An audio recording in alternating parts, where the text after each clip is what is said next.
The Lakeville Area 194 School Board meeting this June 23rd, 2026. If everyone could please stand for the Pledge of Allegiance. I pledge Allegiance to the flag of the United States of America and to the republic for which it stands, one nation, under God, indivisible, with liberty and justice for all. All right, I'll start with roll call to my far right. Tony Radford. Carly Anderson. Amber Cameron. Michael Bauman. Kim Baker. Paul Carbone. Brian Thompson. Great. With that, I will turn it over to Superintendent Bauman for good news. Okay, I have to ask everybody to kind of sit back and enjoy because this is going to be a long one. Got a lot of areas to cover, and since we're so awesome, there's a lot of good news, and I want to make sure that we're all paying attention. First of all, last day of schools. The last day of school for our students wrapped up across 4 days. Small Wonders Preschool on May 28th, elementary on June 2nd, high school on June 3rd, middle school on June 4th. Congratulations to our students, staff, and families on another great year. We hope everyone has a safe, relaxing, and fun summer, and hopefully you've already started on that. And to see some of the fun from the last days of school, be sure to visit the district's Facebook page because we put a lot of stuff on there. Also, congratulations to the 2026 graduating class. 912 Lakeville area schools seniors celebrated commencement this year. Lakeville North High School and Lakeville South High School seniors celebrated on June 4th. And it was a glorious day. On June 3rd, Pathways Academy seniors celebrated at Brackett's Crossing Country Club, and it was a glorious day. So congratulations to the class of 2026. We wish you the best in the next chapter of your lives. 99 graduates from the class of 2026 receive academic scholarships. This May, 99 graduates from the class of 2026 were awarded academic scholarships. These scholarships are a testament to the recipients' dedication to their studies and academic excellence. 44 Lakeville North High School students and 55 Lakeville South High School students received scholarships at their respective Senior Scholarship Awards programs. A combined total of $110,000 in scholarships were awarded thanks to the generosity of community organizations, local businesses, alumni groups, memorial foundations, and service organizations. And we offer a big thank you to our community for your continued support of our students. Lakeville area schools students earned bilingual seals. This spring, 26 graduates earned bilingual seals and certificates by demonstrating proficiency in languages beyond English through listening, reading, speaking, and writing assessments. These awards recognize students' dedication to developing valuable language skills, and Minnesota colleges and universities award college credit for these achievements. And students from Lakeville North and South High Schools and Lakeville Pathways Academy and Lakeville Online Academy earned 8 platinum seals, 14 gold seals, and 4 certificates. So congratulations to these students on this outstanding accomplishment. Yes, there is more. Lakeville students make their mark at National Speech and Debate Tournament. Congratulations to all individuals of the Lakeville North and Lakeville South High School speech and debate teams who competed at the 2026 National Speech and Debate Tournament held June 14th through the 19th in the great state of Virginia. For the Lakeville North speech teams, class of 2026 graduate Clara Litherland earned first place in prose making, making her the first national speech champion from Lakeville North in 16 years. Congratulations, Clara. Pretty awesome. Yeah, that's pretty awesome.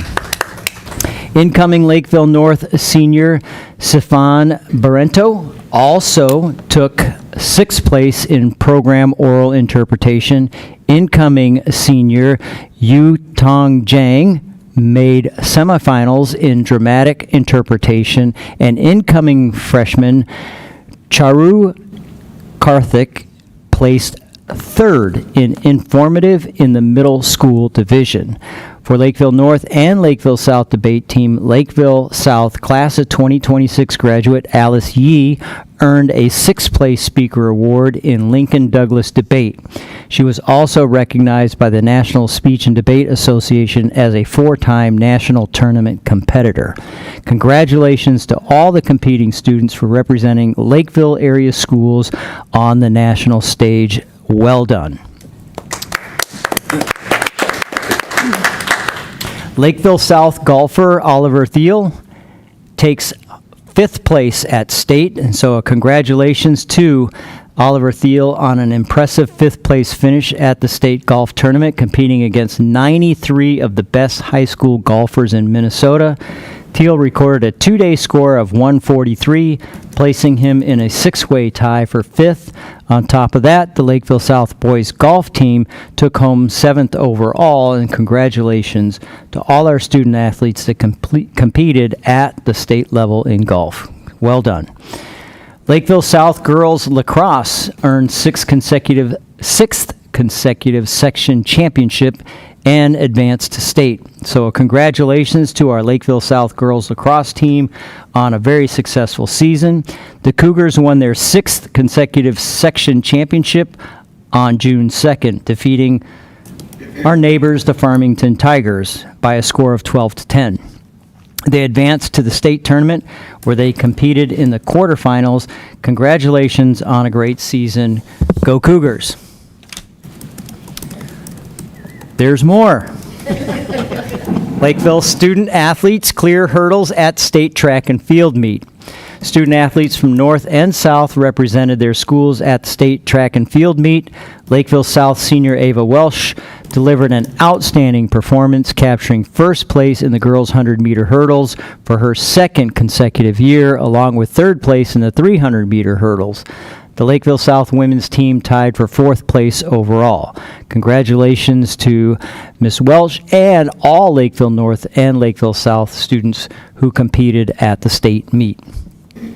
Lakeville South Theater shines with Spotlight Education Awards. Lakeville South Theater's production of Hadestown Teen Edition has earned major recognition from Hennepin Arts Spotlight on Education, including outstanding honors in both overall technical production and overall performance, plus the top award for outstanding achievement in musical theater.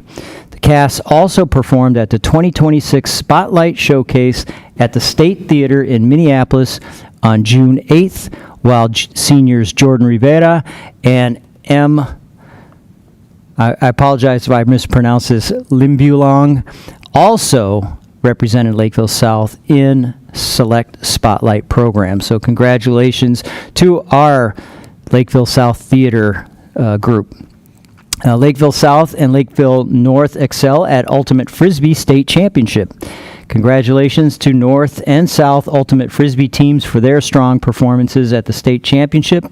Both teams advanced through the quarterfinals before meeting each other in the semifinals, with Lakeville North securing the win, which also meant they won the championship. So North went on to defeat Edina Ultimate JV Gold and bring home the state title. Lakeville South closed out the tournament with a victory over Roseville Riptide, taking third place. So congratulations to both of those teams. Oak Hills Elementary student invests in success. Students in the 5th grade Ignite program at Oak Hills Elementary put their financial skills to test this spring in the stock market game. Working in teams, students invested a hypothetical $100,000 in the real stock market, researching companies and making trades to build the strongest portfolio possible. Out of 217 teams in the regional elementary division, Oak Hills students earned the top 2 spots. All right, way to go, Oak Hills Elementary. I will be consulting with you shortly. Just kidding. But I probably will. Support student success at Ready, Set, Achieve. I also want to highlight an important upcoming event that ensures our students start the new school year with the supplies and resources they need to succeed. On Thursday, August 20th from 12 to 4, we're hosting our 13th annual school readiness event, Ready, Set Achieve at Lakeville North High School. This event provides free school supplies, immunizations, and other community resources for students enrolled in Lakeville area schools. We need our community's partnership to make this event a success. You can support Lakeville students by donating funds, new school supplies, or volunteering your time. Visit the district website at isd194.org/RSA to learn more about how to get involved. Thank you for your continued support for our students. This is a wonderful event, and I highly encourage all to participate if in any way that you can. What did you learn? Highlights. Okay, this is the last thing, but it's a great one because we get a video that goes with it. To wrap up good news, we're pleased to share a short highlight video from the district's What Did You Learn series. Throughout this school year, we visited students from across the district to hear how our mission, vision, and core values come to life every day in our schools. This video captures just a few of the engaging and meaningful experiences happening every day. To see more from What Did You Learn series, you can visit isd194.org/video-stories. Are we queued up? I got a thumbs up. Roll tape. I only do good things when somebody's watching just to get something in reward. It's like just being a good person wherever you go. If you're responsible, you don't only need to be responsible for yourself, you need to care for other people to show that you're responsible. When you finished this big art project, how did you guys feel? Happy. So people feel like they have a place here and they just feel good. If somebody's being bullied, you can just help them get out of the problem and make them feel better. Being a good teammate for me is being there for your teammates when they're struggling with something. It's re-encouragement, it's reinforcement, it's having their back when something goes wrong. And then off the field, helping with homework, helping with personal issues. If you're closer with your teammates on an emotional level, then if they have something going on, then talking to them about that. There was a flyer poster for 4th grade, and my picture was really good, and I really enjoyed doing that. Taking ownership and being personally ready is probably one of the keys to happiness. I believe that if you're ready and by the time you've reached high school, you can really feel like you have a purposeful aim in your life. A lot of my teachers are super, super supportive. I genuinely think that their love for teaching is what makes me love learning. I was really, really stuck on multiplications, and when I reached to the 12 multiplication and then I passed, I was so happy that I finally made it.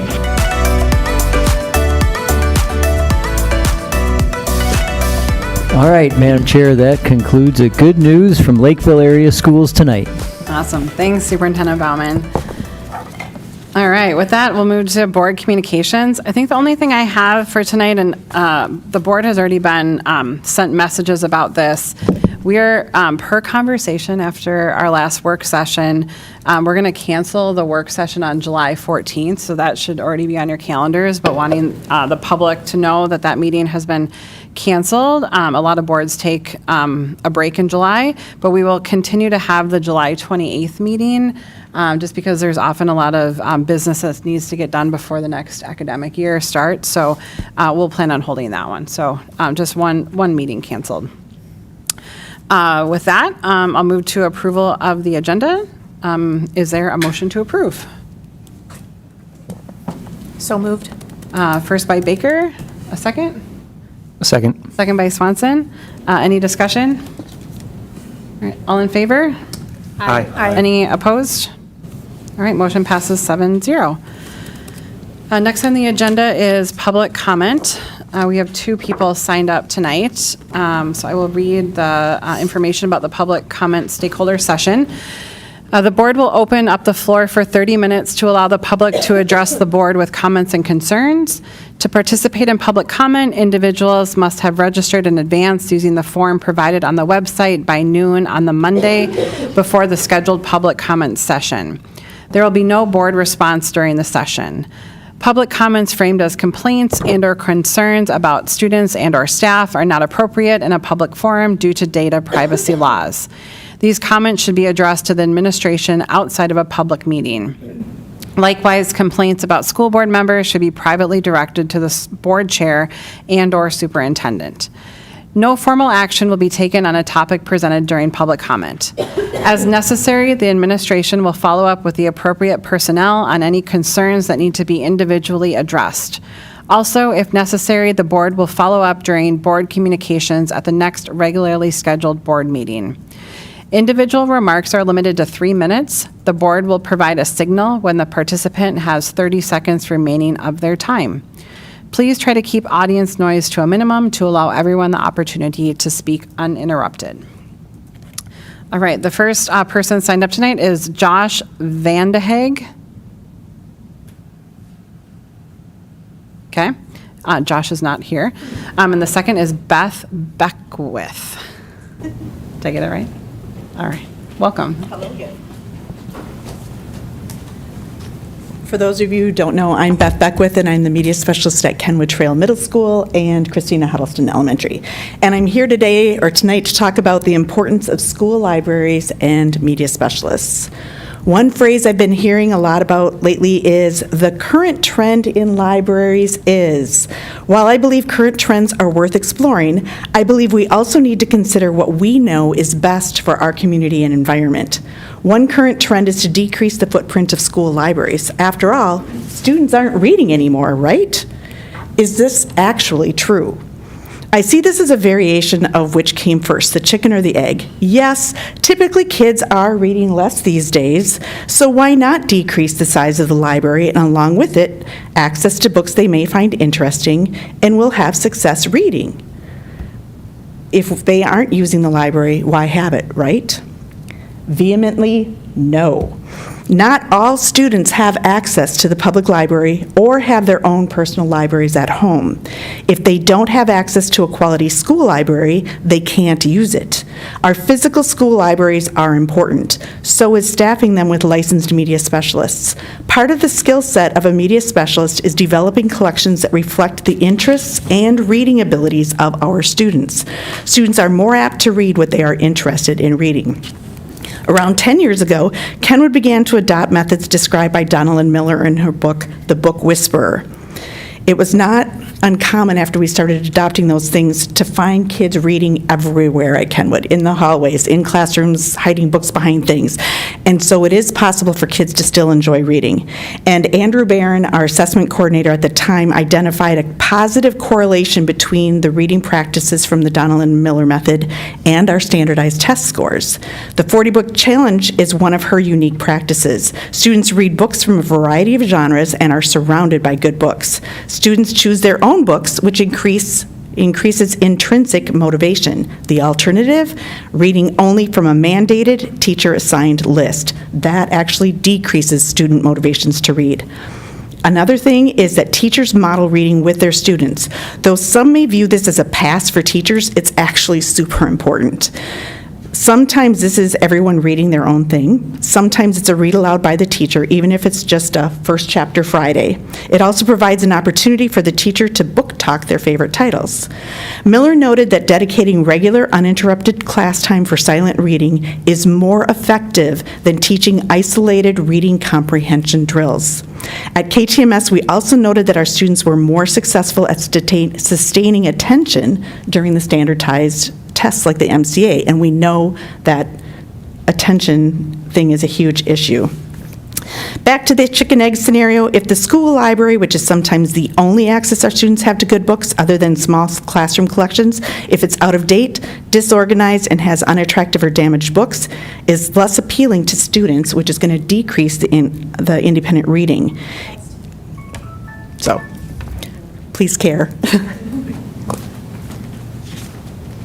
All right, well, that will move to consideration of approval of the consent agenda. On the consent agenda tonight are board minutes from our May 26th and June 9th meetings, employment recommendations, payment of bills and claims, wire transfers and investments, resolution regarding acceptance of gift donations, an estimate for the district population, renewed designation of identified official with authority, the Lakeville Chamber of Commerce renewal, the Minnesota School Board Association membership renewal, the Association of Metropolitan School District membership renewal, and the Minnesota State High School League membership renewal. The last item is the resolution related to election of school board members and calling the school district general election. With that, is there a motion to approve the consent agenda? So moved. All right, first by Baker, second by Reichenberger. Discussion, yes. Director Thompson. I'd like to pull a couple items out. Okay. Is that? Yep, what items? I'd like to pull item H, which is the MSBA membership renewal. I would like to pull item J, the MSHSL membership renewal, and then item E, the estimated district population. Okay. All right. With that, I would like to take a vote to, or is there any other discussion, sorry? Or removal?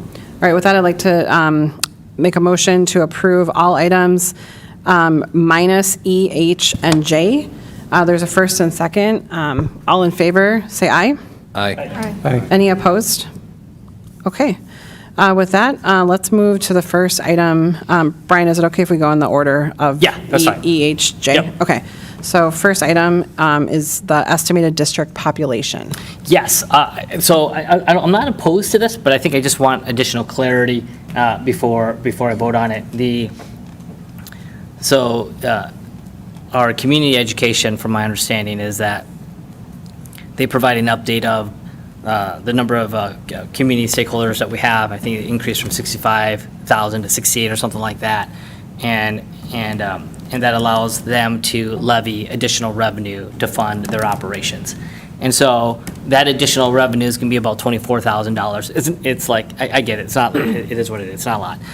But I think the question that I have is, I thought the community education program was supposed to be net neutral.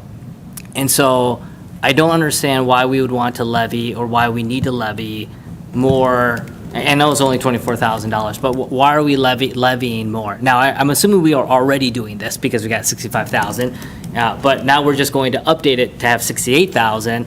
And if it's net neutral, for those who are participating in the program, I feel like aren't those participants the ones paying for the program?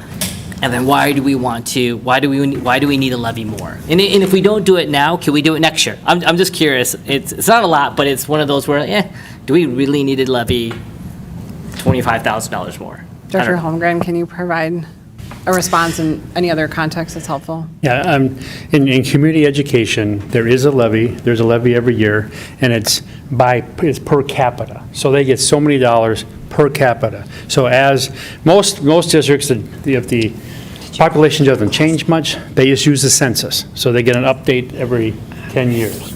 In our situation, when we're growing, we can measure some of that growth, and this allows community education to just get that little more funds to help their program.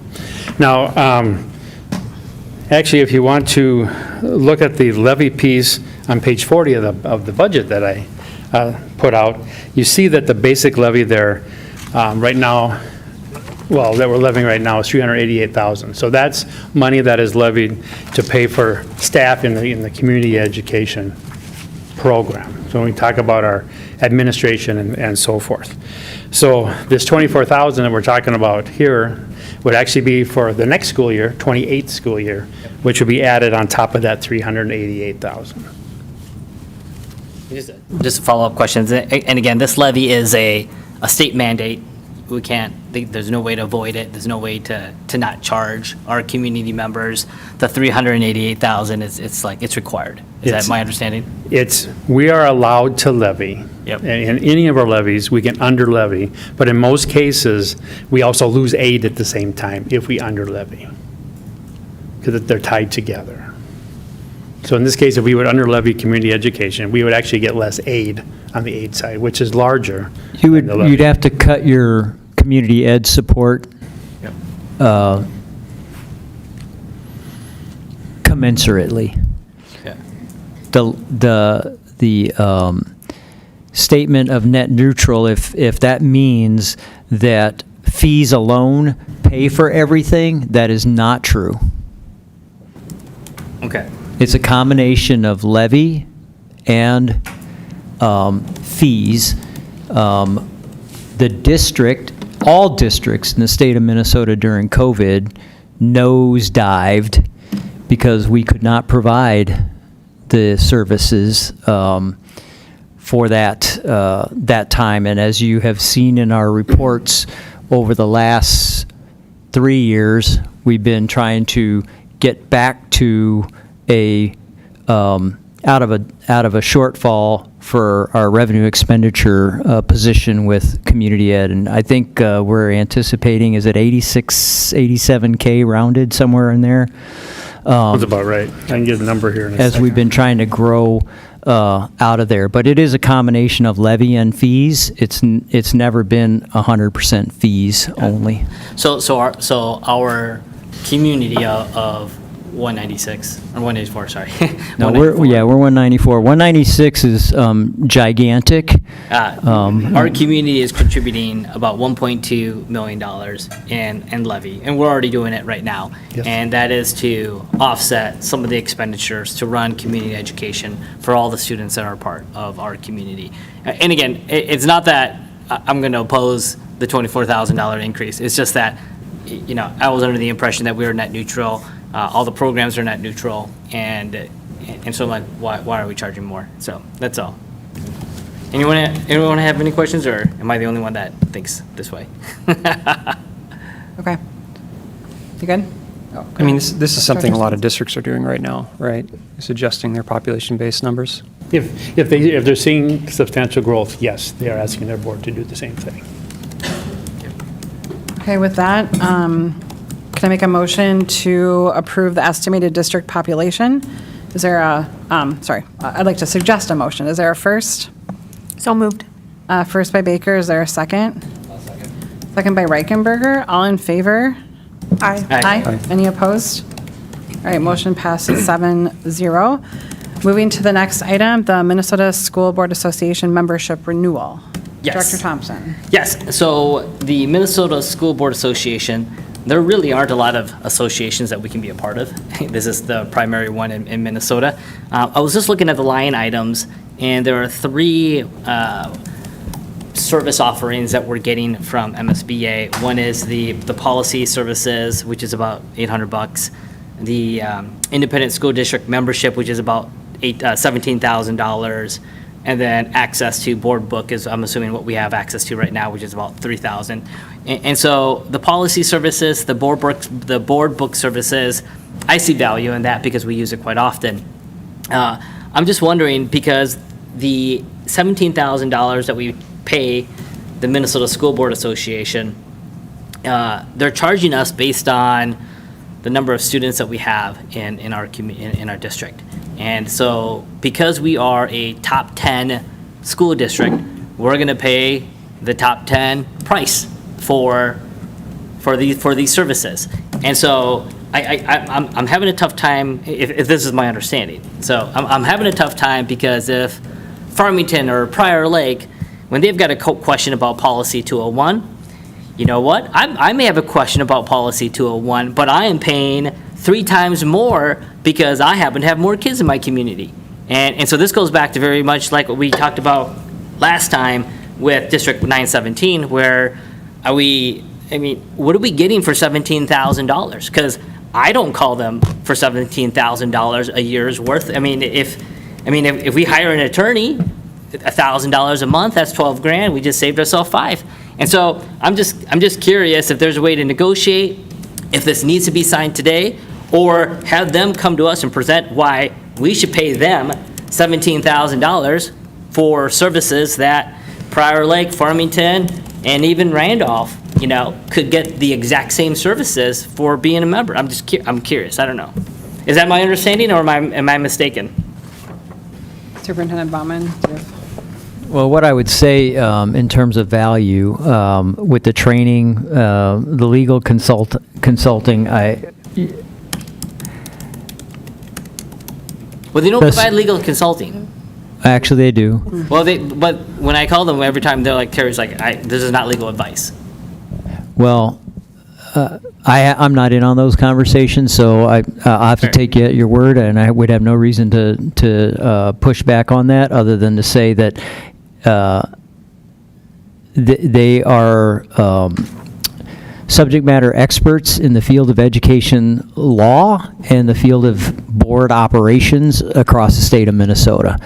And I believe, I'm not 100% sure if Terry is a barred attorney, but I believe he is. So if he's giving advice and he starts with, "I'm not giving you legal advice," I don't know the purpose of that. I know that he has come to this board at a work session and worked with us on policy, statutorily developed policy, to which he is a subject matter expert and an attorney. So I don't know if any of the two attorneys sitting on this board know differently. To the point of how they are fee structured, it's not atypical in the education world for that business model to be based on student population as a mechanism for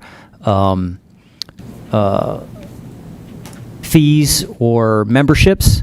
That is actually quite common. Whether it's right or wrong, I won't make a value judgment other than to say that it's the collective benefits from that. If you're on the shorter end and you don't have the resources for the same price at the same level, I think that's what it attempts to balance. And so, 196 could make the same argument about 194. I don't know.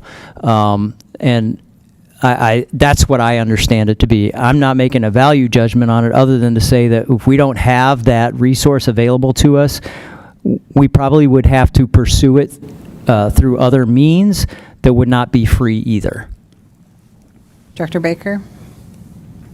So I just want to note that 100% of our public school districts in Minnesota are members of the MSBA. So I do think that I see value in that membership, and obviously other districts do as well. I second what Superintendent Bauman said, that if we didn't have that membership, I would be concerned about who we would call for advice. I guess the question that I have, because we could talk about a contract that we don't have the information about forever, is this something that the board would like to pursue and get more information on, or are we just, or is this open for discussion? Like, where are we going with this? I've heard one board member have concerns. Is there anyone else that is not ready to vote on this tonight? I find the membership to be valuable. That's all I have to say about that. I mean, I feel like we've consulted with them many times. Legal fees separately would be a lot more money. Well, Yeah, Director Thompson. I'm not proposing that we don't have communications with them. Maybe it's a per hour, per communication, per basis. But if, I guess I'm just trying to get to the point where if we're paying $16,000, $17,000 and everyone else is paying $5,000 or $6,000 for the exact same services, it's more money out of our pocket. That's all. And I'm not saying their services are invaluable, but again, why do we keep paying more for and subsidizing every other school district like this? It feels like I don't know. Director Anderson? I assume that comes from something. I mean, we could certainly inquire. I personally don't want to push this or punt it. I think we renew our membership, but we could explore that in this next year. I assume that the disparate fees for districts of larger versus smaller sizes is based on how much business districts require of MSBA. So it's probably the case that larger districts contact more often, is my guess. We could ask for that information in the next year. Director Swanson, then, Yeah. do you have your hand up? Yeah. I mean, Director Carbone? Just to be clear, there are more services than just calling Terry Morrow for legal advice. And other things, we do have access to bi-monthly meetings with MSBA and their leaders. So, I get the argument and the position that it doesn't seem that we're carrying a heavier burden than smaller districts for probably the same access. They still have the same number of board members. Are we going to be able to negotiate a better deal on the contract? Probably not. Probably not. I mean, yeah. I just want to acknowledge that we're paying more than anybody else. Yeah, I will that's not acknowledge. true. All right, we're paying more than the we're the top 10. We're paying in the top 10. I will acknowledge that. Yeah. Dr. Carbone? Yeah, well, that was my point too. If it's a set fee and it's locked in, and if you're this size, this is what you get, and this is the cost, we really don't have any negotiation room. But the question becomes, is it negotiable? If it is not, then, Brian raises a good point. If there's any way to save money as a school district, that should be our focus. But if it is a set fee and it is what it is, then it's sort of there isn't anything we're going to be able to do. I'll make a motion to approve it. It's just, I just want to make sure, I want people to acknowledge that we are a top 10 school and we're paying for more services, and there are other school districts that might be using the services more and or less, and we are paying double, literally. So. Yeah, and if I may, and not pushing back on that at all, Director Thompson, but services, I think, is an important thing. We're not just talking about a limited thing. So policy, they have a policy library we have access to. Policy subscriptions. They do policy and audit, policy review audits, which we did ask for. Legislative and regulatory updates, which in this business, we're highly regulated. I think if you sneeze, you're regulated on that. And so we need to make sure we're staying in compliance. When it comes to board development, they do new board member training. I think everybody in one way or another has benefited from that. But we pay for those board member trainings. Yes, you pay a fee on top of your membership. Board self-assessments, they do those. I just want to share some of the expertise that they bring to the table. And there's more. There's governance, there's advocacy, whether it's through the state legislatures, if there's a big piece of legislation that's out there that's, a problem either financially or otherwise for school districts, they help us with that. In the governance area, they do provide superintendent evaluation resources, strategic governance, those kinds of things. They do offer as well insurance access to MSBA insurance trust if we wanted to do that. And then professional learning, which, kind of shapes into some of the training and the conferences that we have access to. So it's not just a consultation. And like you said, in some of those instances, we do have to pay a fee in order to participate. Yeah. I think I've learned that in addition to the 7 of us having access, I believe Kim Elson in the superintendent's office utilizes MSBA probably the most out of any of the people sitting in this little area. I've been surprised by that. And so I think we do utilize it as a district quite a bit, even if individual board members aren't utilizing it, but it's a superintendent resource. It is indeed. So you made a motion? Oh, Dr. Swanson? Yeah, I agree. Could we live without it? Sure. Are there conveniences to it? Yeah. And then the question is, what would it cost us if our staff had to perform some of those functions? On the statutory updates, how do the new statute affect our policies? So, but it sounds like Superintendent Bauman is recommending approving this contract. I am indeed, sir. All right. Can I take your motion? Yeah. All right. I'll make a motion to pass. All right. First by Director Thompson, second by Reichenberger. Any further discussion? All in favor? Aye. Any opposed? Motion passes 7-0. Okay, last item from the consent agenda is the Minnesota State High School League membership renewal. Director Thompson. Yeah, so I've had a few conversations over the past week about this particular renewal.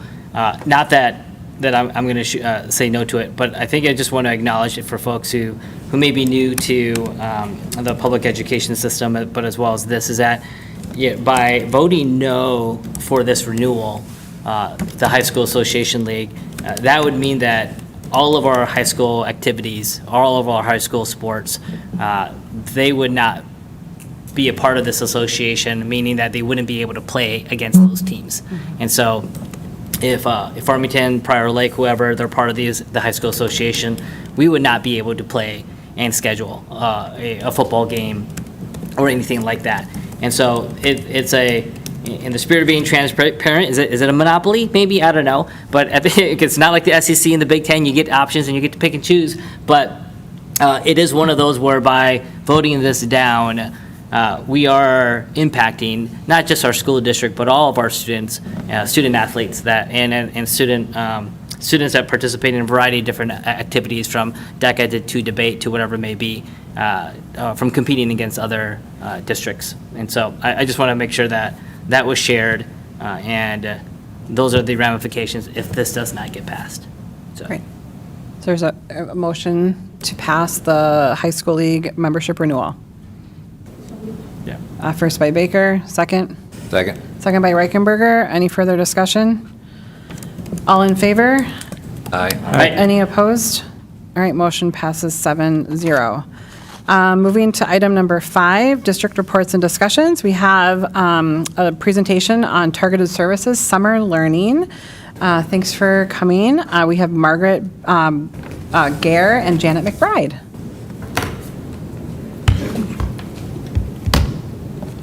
All right. He has ours. Okay. Chart is up.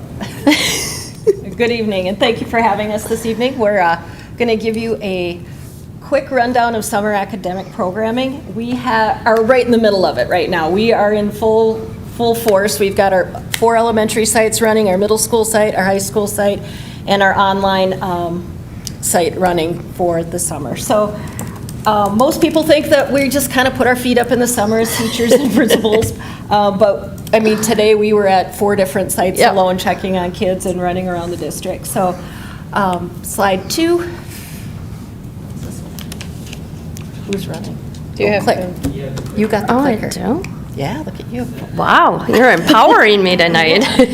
Our agenda is very similar to the last time that we were here. Why is summer programming important? Our summer learning is possible. Our program schedule, our highlighted programs. We have a program enhancement this year, and our school year goals.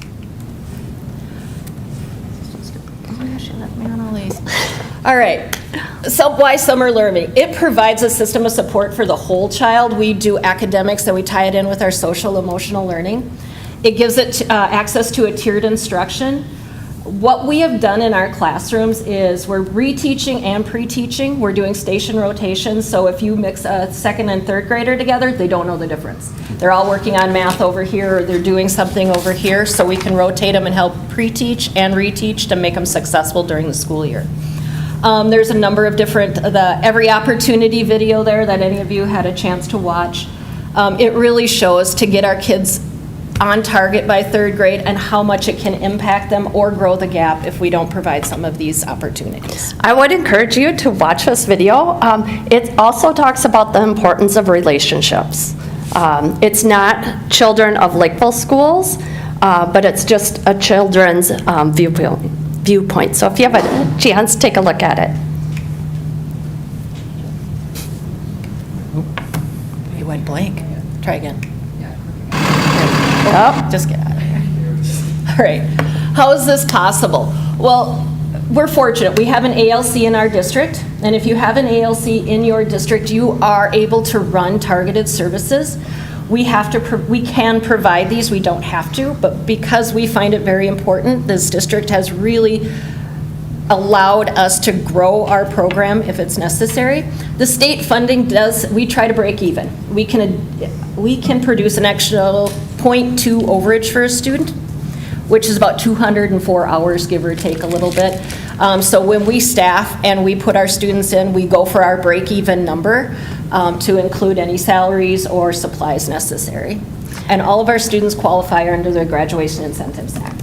I would also encourage you, take some time to look at the pictures. These are actual pictures of our programming, and it's just, like when you're out there today, it's just so fun to see how engaged the students really are. So we run June and July, and for all of our programming, we run in the morning.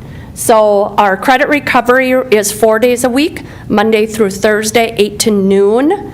And then our elementary and our middle school are Tuesday, Wednesdays, and Thursdays, 8:15 to 11:30. So it just allows our families some flexibility on the opposite ends on Mondays and Fridays for long weekends, and then also allows our students to come just 3 days a week. We also do use our FastBridge data when we're looking at qualifying our students. We give FastBridge, as you know, 3 times a year, so we use that data to help us qualify. Is it the end all be all? Absolutely not. Our staff knows best what our students need, and we're really looking at that whole child. All right, so this year, we are about 4 days into programming. So from last year to this year, we made some adjustments. With the 4th of July week being kind of in no man's land, we decided to continue programming all the way through. So we did not take a week off, and next week we offered all of our families an optional week. And we have had great response. I think we have almost 150 students that have chose to come next week, and we will use it as an enrichment week. So we have asked different volunteers to come in and do different things with our students. We will do a lot of like readers theater and actually building different sets and do a lot more cross grade. So we will be offering that at all 4 of our elementaries as well as our middle school. Credit recovery this year, we are able to offer it to our 15-year-olds. So when you see our next slide, you will see our credit recovery numbers have went up a little bit, and that's just because of early identification. Margaret and myself have worked really hard with our counselors at both North and South to really catch our students early, get them into a credit recovery program, and get them back into the high schools for on-track graduation. So we have separated those out. That's part of statute. They are in their own classroom with licensed teachers. And we have all 4 content areas as well as special education represented. All of this had to go through the state. We had to put in an application, show our continual learning plan. Mr. Bowen had to sign off on this. For us to get our 15-year-old program. So not every ALC offers this. Yep. We're continuing to collaborate with our special education department in our IE process for summer planning, making sure that targeted services can support those children as well. And then going forward, next year, we're working with our continuous improvement department to offer a step-up week for our incoming 9th graders. So currently, we don't have a program for them.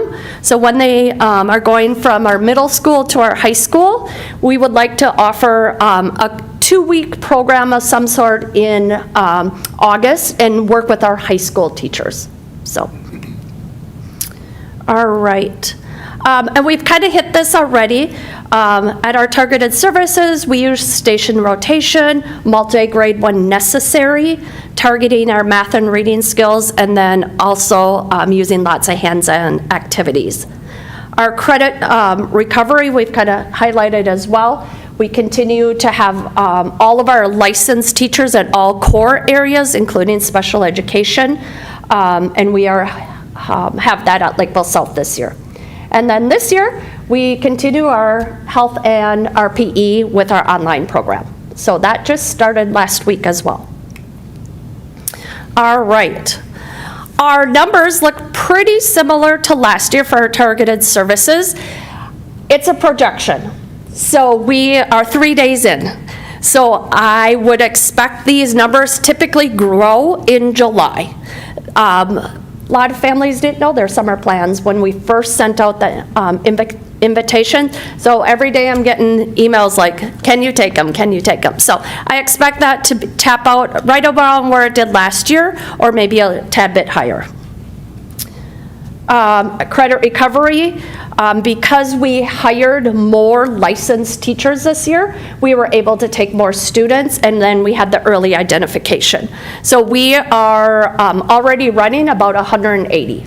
So one thing I can't give you is how many credits we have attained. Last year when we did this presentation, we came at the end, and we were able to kind of tell you what we did. The one good news piece, we have had 3 students that have completed their diplomas and received their diplomas so far for summer school. Yeah. For the credit recovery in the summer, do you have someone that works with the jobs program so that they could get credit for their summer employment too? Not at this Not at this No. time. All right. Yep. Use your clicker. All right. So this is our online tuition-based program, PE and health. And you can see PE taps out all the time. We're full, we can take 40, and we fill that. This year, health was a little bit under. Not sure why. So we're a little bit under what we could take. As you can see, we're pretty much a break-even program. These numbers are actually from last year.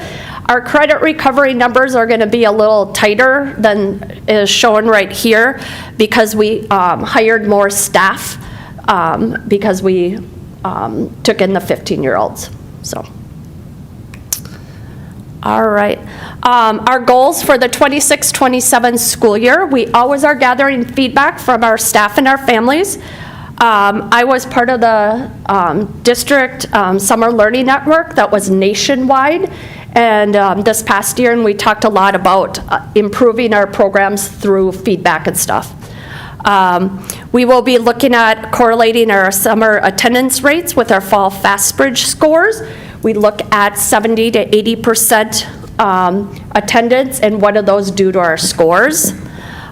We, this past year, ran a very large targeted services program during the school year and a very, very large credit recovery program. We will continue that. We have it at both North and South. And then our online students also have the same opportunity to attend North or South. We will continue our partnership with North and South, and our goal is to become a part of those intervention support teams to help with that at-risk students. And we continue partnering for our out-of-school programming. All right, just some fun pictures in your free time. All right, this is my favorite slide. So if you look at my picture I chose, it has the beautiful lake and a little hint of fall in the trees. Because I think it's really noteworthy. This year, Margaret and I hired every one of our staff members is internal. And if I look at those numbers, that is pretty amazing. I mean, today was amazing. It was today when we were out there, the energy by these teachers and it's almost like they went into teaching. They're given a little bit of freedom in that summer. I was very worried about next week because now those teachers have no break all the way till August. And we had a plethora of teachers that just want to do it. So they are very dedicated to our students. So I think we're going to. So the only thing I wanted to say, oh my goodness. What are you doing? I don't know. So the one thing I do want to say, if you want to take a look at any of our sites, we're at elementaries, JFK, Lakeview, Lake Marion, CMS. Come check us out. Oh, Lakeville South, please come to the high school. Yeah. So. Questions? Just a few questions. So the funding slide that you shared earlier, and just so that I'm aware as well as the general public, how is this funded again? Who pays for this? Yep. This is funded through the state. We actually generate an ADM for that, and we can generate a 0.2 for those outside of school. Okay. So that's where those numbers come. Got it. So then, I'm a big fan of summer school, and I'm a big fan of year-round school in general, but that's for another conversation, and maybe in September or October, but maybe not. All right, but the reason I ask is because there's such a major drop-off over the summer for kids, and if parents or or the kids don't do anything over the summer and they're on playing Roblox and Minecraft. It's just dismal. So having an outlet like this for those who are a bit further behind and for them to accelerate, catch up, which is amazing. But as I'm looking at this model here, like it's a net positive. Like you're not losing money in this program is how I'm understanding it. And if that's the case, like is there value into doubling this program, or does the state say you can only do it so much because it's only for those who need to catch up? It's not for like I would love to send my daughter here for the summer, and like if it's covered by the state, why not, right? Capacity. I mean, Capacity's one, but there are underlying factors here. So all of the students have to qualify under the Minnesota Graduation Incentives Act or the statute. And there's a number of different ways that they can qualify. Main one that we're using for our elementaries is our fast bridge testing, which is behind in test scores. There are other things. There's homelessness, there's experience abuse of different kinds, there's being treated for a serious disease within 50 miles of the Twin Cities area. But there's about 13 different qualifying codes, and they have to meet at least one of those to be able to participate in the program. Got it. And so then how do you identify these students earlier so that you can have a larger pool? We look at a lot of data all year long. Yeah. We stay on top of our data. I would say monthly on some occasions, just to see if we don't miss kids. Yeah. And we put the invitations out. We do work with all the elementaries and the learning specialists to try and identify our elementaries. The high schools, we comb through all the failure reports. We run our data. We get individual names. We contact families, counselors, and the buildings. Got it. And so are we also stuck in the same formula where you have to hire these staff ahead of time, I would assume, and then if the students don't show up, then you have to refund that back? No, so you should come see our office in about February, March. It is wall-to-wall numbers because it does become like a prediction, right? And we want to keep Bill happy over there. So we know our break-even points, and then we have to kind of build in. We have, over the years, developed kind of a formula for what we know our attendance rate's going to be. We're at about a 75% hit rate. Okay. So we build that in when we do our hiring. And then what we do at the end of the school year, when we feel like we're full at capacity, we kind of start a wait list. And we do that both in credit recovery and in targeted services.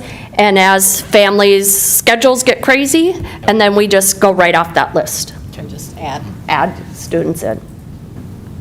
Director Anderson? You mentioned you are there's different qualifiers, so I heard houselessness as well as living in situations of abuse, neglect. Yeah. How are you identifying those kids and pulling them into the program, and is there how do we ease the accessibility for those kids, I guess I'm wondering? There are certain avenues that they can take under the qualifications. So McKinney-Vento helps with some of the transportation pieces for our kids that are classified as homeless.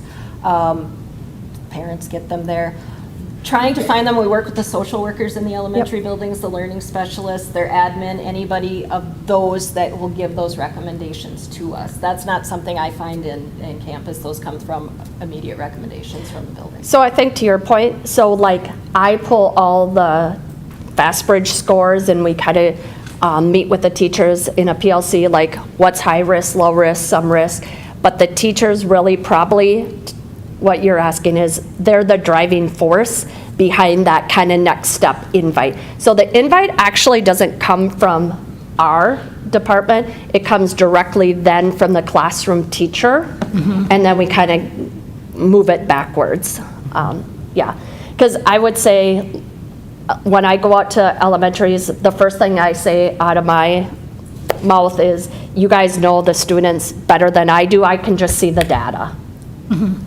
Yeah, I just imagine that's kind of a sensitive place to try to get parents. Absolutely. And the other thing that we're really cautious about, like, there's not going to be an invite found in their backpack. So it's a conference conversation, it's a phone conversation, and that's kind of one of the requirements, that the teacher has that first level of conversation about, here's the invite, here's why they received the invite. And then if they want to have any other further conversations, I'm happy to talk more about specifics about the program. But a child may qualify based on those factors and not necessarily FastBridge scores. Correct. Both. Correct. Okay. Correct. And that's where it becomes like, is our program the right match for them, or isn't it? So we're offering kind of support through the summer for them Yeah. as opposed to the need for, yeah. Yeah. Okay. Thank you. That's wonderful. Other questions? Director Swanson? I know you'd mentioned this last time you were here, and you said there's a wait list for... There's a wait list for credit recovery. Do you anticipate that you'll be able to make it through the entire wait list this summer? Actually, we cleared it on Friday, and then now we're looking at second semester, first-time fails. Okay. Does that make sense? That's the list we work off of now. So we cleared the list on Friday, and then we'll go the next layer. We have not had a summer where we have not gotten through everyone. Yep, we've always gotten through everyone. And we've come back and asked them again if they turned us down the first time. Yep. We go back to the top of the list and Yep. recall if we have openings, so we Yep. keep trying. Great. Other questions? Great work. Yeah, thank you Thank for you. what you're doing. All right, moving to item number 6, reports with recommended actions. The first item here is the language access plan. And Director Humphrey, thanks for joining us. Thank you for having me.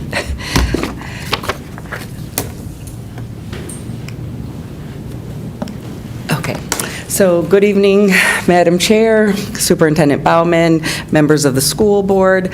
Tonight, I am here to bring forward Lakeville's language access plan for adoption as required by a new Minnesota statute that takes effect this school year. So while the law may be new, the practices outlined in this plan to Lakeville certainly are not. Lakeville has long provided interpretation and translation services to support communication for our multilingual families. And this plan really just formalizes those practices and documents how we will continue providing language access supports across our school sites. So this year, the state enacted legislation regarding that every school district needs to adopt a language access plan. The statute really outlines specific components that need to be included in this plan, including the use of trained or certified interpreters, which we do, which we already do, for educational discussions and purposes, notification of family rights, and public availability of the plan, as well as a periodic review by the school board. So every couple of years, the school board needs to review the language access plan and adopt any updates that may be needed. So as we reviewed our current practices this year, we found that many of the required components of this statute are already in place. Really, the work over the last couple of months has focused on organizing all of those practices into a formal district plan and ensuring alignment with the new law. Do you want us to hold questions till the end, or can we ask during the presentation? Can we hold till the end? Sure. Great, thank you. So some of the key components of this plan is that it establishes a district-wide framework for how we identify language needs across the district, provide language assistance, and communicate with families. It also clarifies expectations for staff and outlines the available supports within the district, including interpretation services, translation services, how our school success liaisons are utilized, and a procedure for families to address language access concerns. So the goal of the plan really is to continue to provide consistency across all of our school sites. So regardless where a student goes to school, that student and family would have the same supports across the district.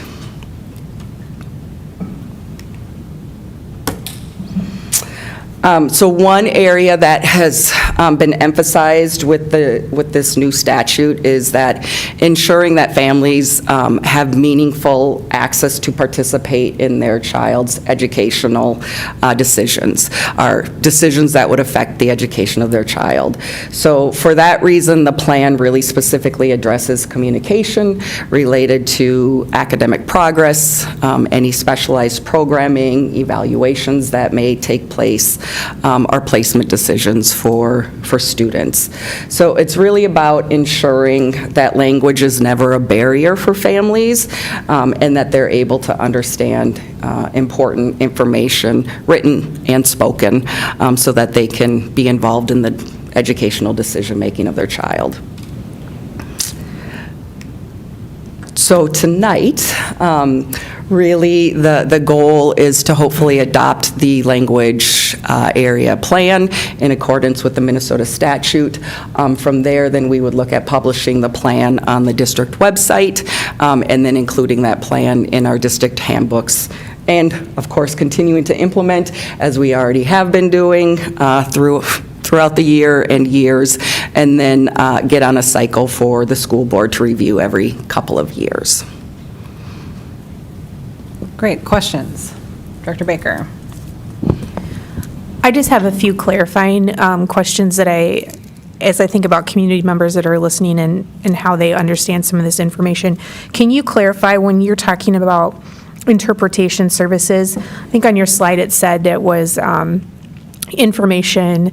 Would that be like information during the meeting, or would that be just for the families, or are you talking about interpretation services that are happening inside the classroom of academics? I think that could be a little clear. Good clarification. Yeah. Yep. So for this purposes, I am really talking about family meetings, family events, and documents that, like an IEP or whatever educational document that may be needed for families. So this plan really specifically just addresses those meetings and events for families. Just one follow-up then. So for the legal requirements, I think previously we only had to provide like certain documents for special education in their native language. Does this supersede that, and now we have to provide additional, or? No. No, okay. Thank you. Yeah. Director Thompson? This is fascinating. I mean, well, just because with AI and technology today, I'm just curious, do you have to go to a vendor, or like how does this actually get done? Because I can take a picture on my phone, it gets translated in any language. I can have someone speak, it gets translated to me. A homework assignment can get easily translated through Gemini, Copilot, ChatGPT, and then some. So I'm like, what's the cost for something like this? Are we using a vendor, or have you guys already gone down that path to incorporate and adopt technologies that are literally probably in the classroom and probably the parent's phone that might need these services? I'm just curious. Yep, so part of the resources for staff is Google Translate or Apple Translation. This is also for when staff have meetings that may be 45 minutes or less. We have a language line that they can call to utilize and get those on-demand services right in the moment. And then for meetings that may be taking longer than 45 minutes, we do use qualified interpreters and Like use a human interpreter. Yes, Yeah. human interpreters. Yeah. Yep. I'm assuming that Microsoft Teams, you could have record the meeting and it could translate. If but I those are- may, Yep, all Superintendent things legislation Yeah. severely lag technology revolution or evolution.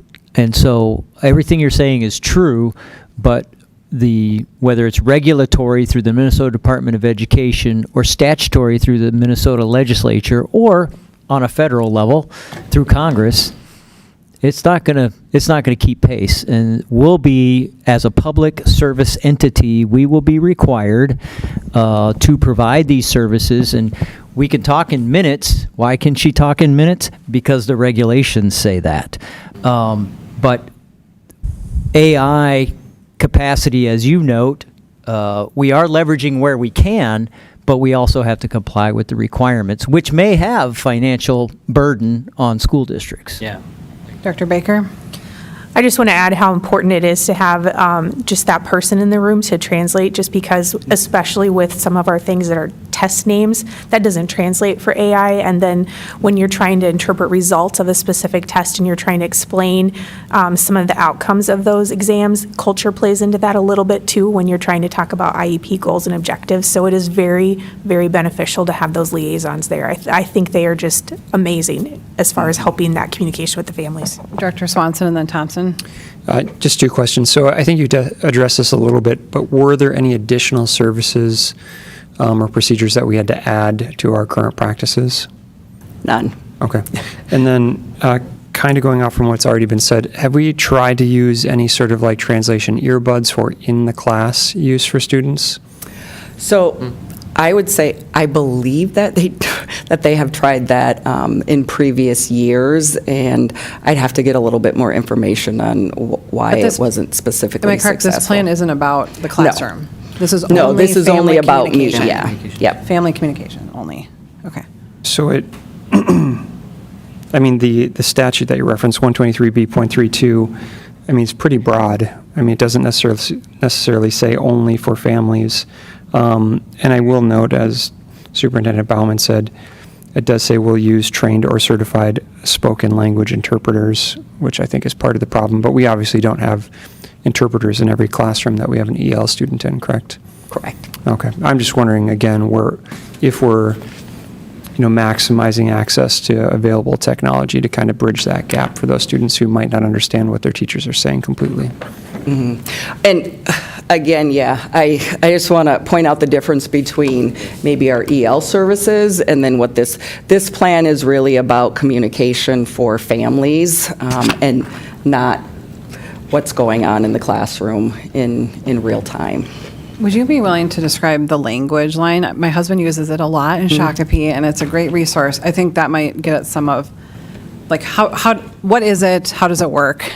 Yep. So the language line is, and we have instructions on our intranet for staff, but you literally you call a number, you give the Lakeville access code that we have, and then I think it's typically you talk to somebody to say what language you need, and then kind of like magic, they just get you hooked up with somebody who speaks that language. They're using AI. I would say probably not. I've used it multiple times, and there's always somebody with different voice on there. But yeah, they are trained, qualified interpreters for really those real-time moments where teachers need to have a translator. Dr. Thompson. I think I recall seeing one of our school district slides. We have, 83 different languages? Mm-hmm. I believe we are at 88 different languages with English and ASL included in that number. Yeah, our most requested interpreters are typically Spanish, Somalian, and ASL. American Sign Language. So everybody knows. Great. Yeah. Any other questions?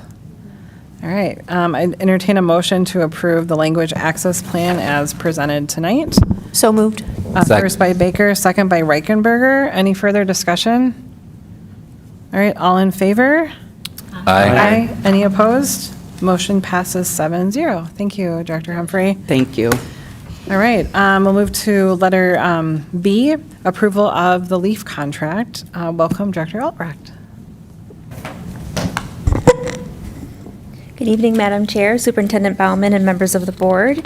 You have before you this evening the approval of the LEAF contract for the 2025-2027 agreement period. The administration has reached a tentative agreement with LEAF. The workers the agreement includes wages increase of 66 cents per hour across the board for year 1 of the contract, and 67 cents per hour across the board year 2 of the contract. And there were some other minor language improvements that we agreed upon. With that, the district administration does recommend approval of the tentative agreement. And if you have any questions, I'm happy to answer. Director Thompson?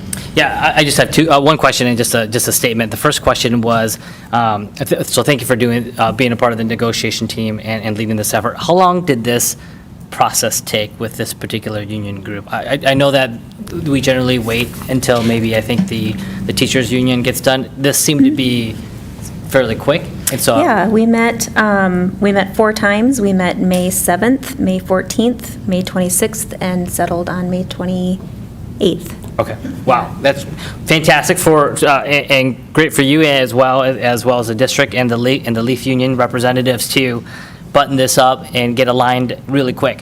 So that was my one question. But the comment that I just want to also share is that as I'm reading this, I'm 100% supportive of the wage increase philosophy, where, like, if I'm reading this correctly, every band, everyone who works got the same dollar or the same raise amount across the board. And so it doesn't matter if you were, step 1 or step 4, because everyone's milk increase, everyone's gas increase, so the pay raise, everyone got the same. And so I really appreciate this motto and the philosophy that the Leaf Union representatives went after this particular cycle, and because then everyone got taken care of. And so fantastic. So those are my comments. Great. Director Baker? My question was, Leaf encompasses a lot of different employees, that they do different things across our district. So this is kind of a loaded question, and I'm not quite sure exactly how you're going to answer it. But given the contract and their wages, are they comparable to other districts around the area as far as how that kind of averages out?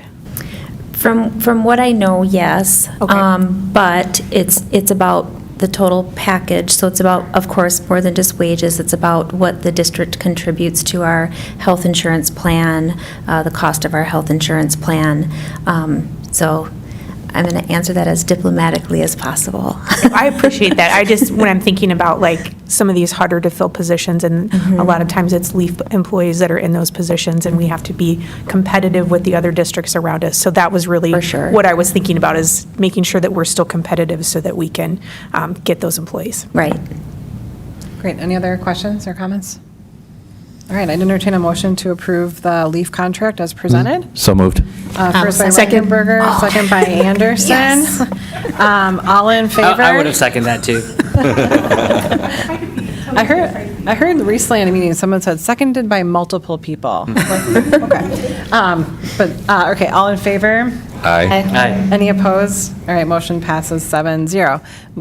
Moving on to approval of student nutrition contract. Yes, the administration has reached a tentative agreement with child nutrition workers for the 25-27 school years. This agreement includes wage increases of 12% year 1 and 2% year 2.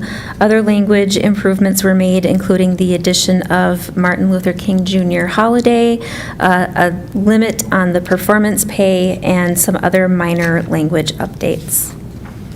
Any questions? Director Thompson? Yeah, so I think anyone who looks at this and sees a 12% increase in year 1, if there's a way to kind of provide additional clarity on what that means, how does that, is it like 50 cents, 25 cents? I don't know, but when someone sees a 12% number, that it seems kind of high. Someone's at your front door. And so I'll get it. Yeah.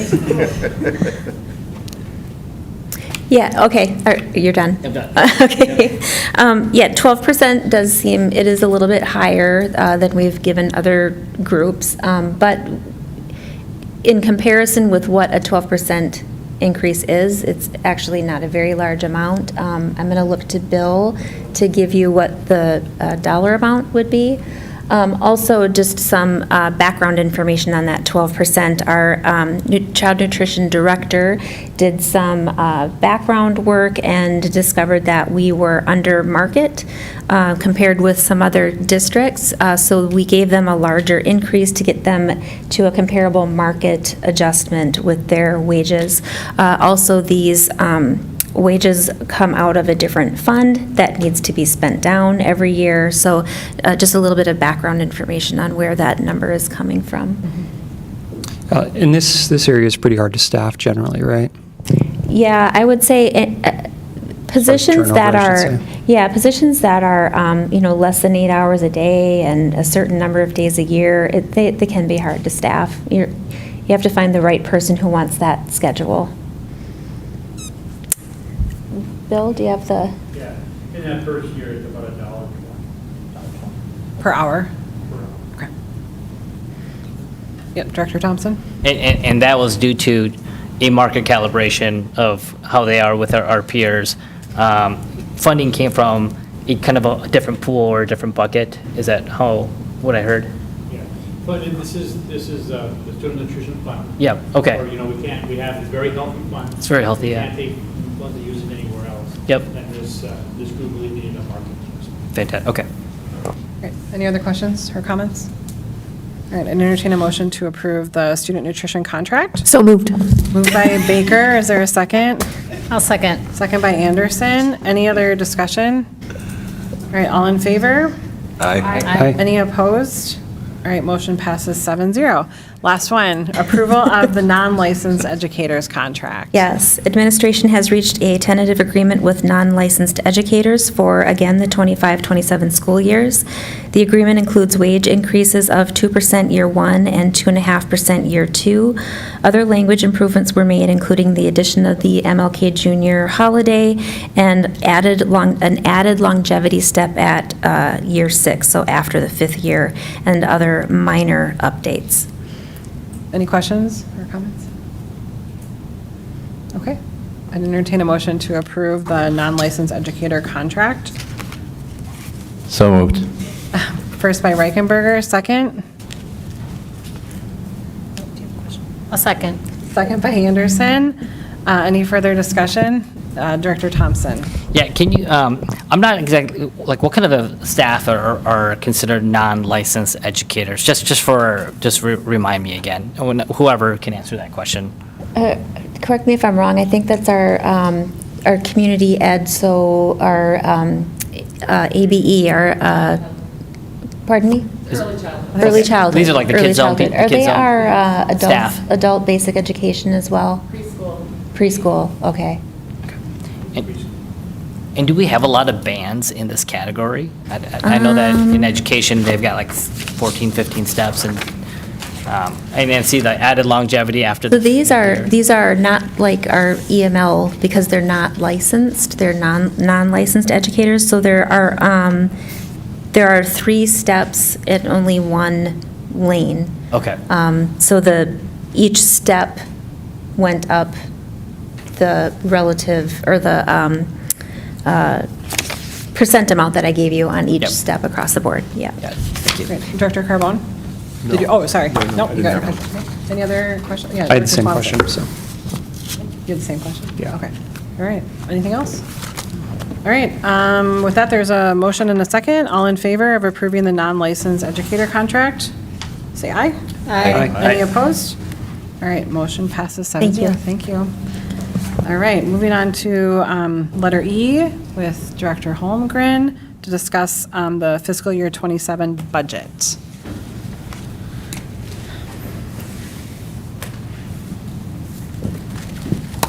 Good evening, Madam Chair, school board members, Superintendent Baumann.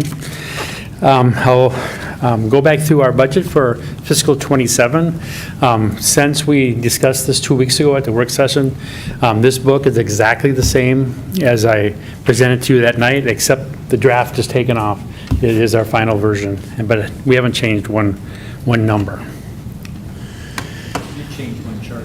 I did add a chart, and we'll get to that in a second. Okay, just a quick reminder, I mean, our budget process takes us about 9 months every year to get ready and ready to go for the next fiscal year. We start in September when you see our initial levy calculations, and we kind of solidify if we need to be doing any type of cuts when we get into the fall after our audit is done, but we go into full steam ahead staffing when we get to January, and operational through March, and then kind of fine tune it as we get through April and May. Again, when we look at our unassigned fund balance, we're projecting a small growth as we go into next year.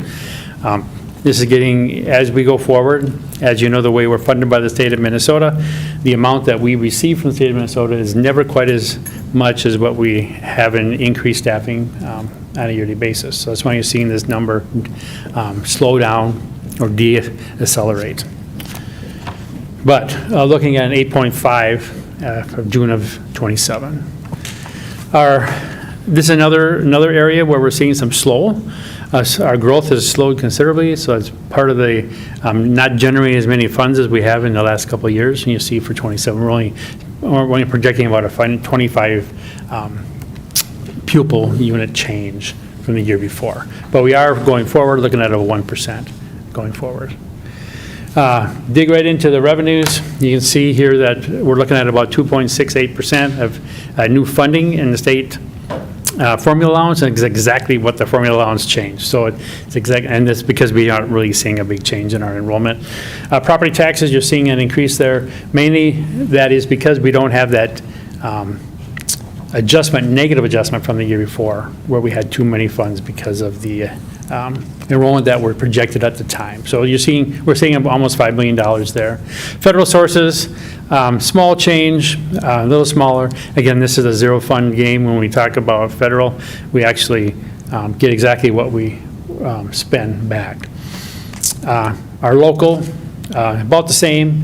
One of the biggest pieces of the local, of course, is our fund balance has been growing, so we have a little more when we look at interest earnings for the district. That's mainly what that increase is.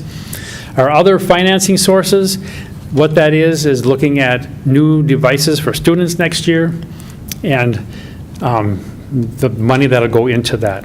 So we see it's technically where money is coming in. That's why it's under other financing sources. It's money coming in to buy those particular devices. So it's not technically revenue. It's really borrowed money. So we're seeing about a 5.4, almost 5.5% increase in our revenue.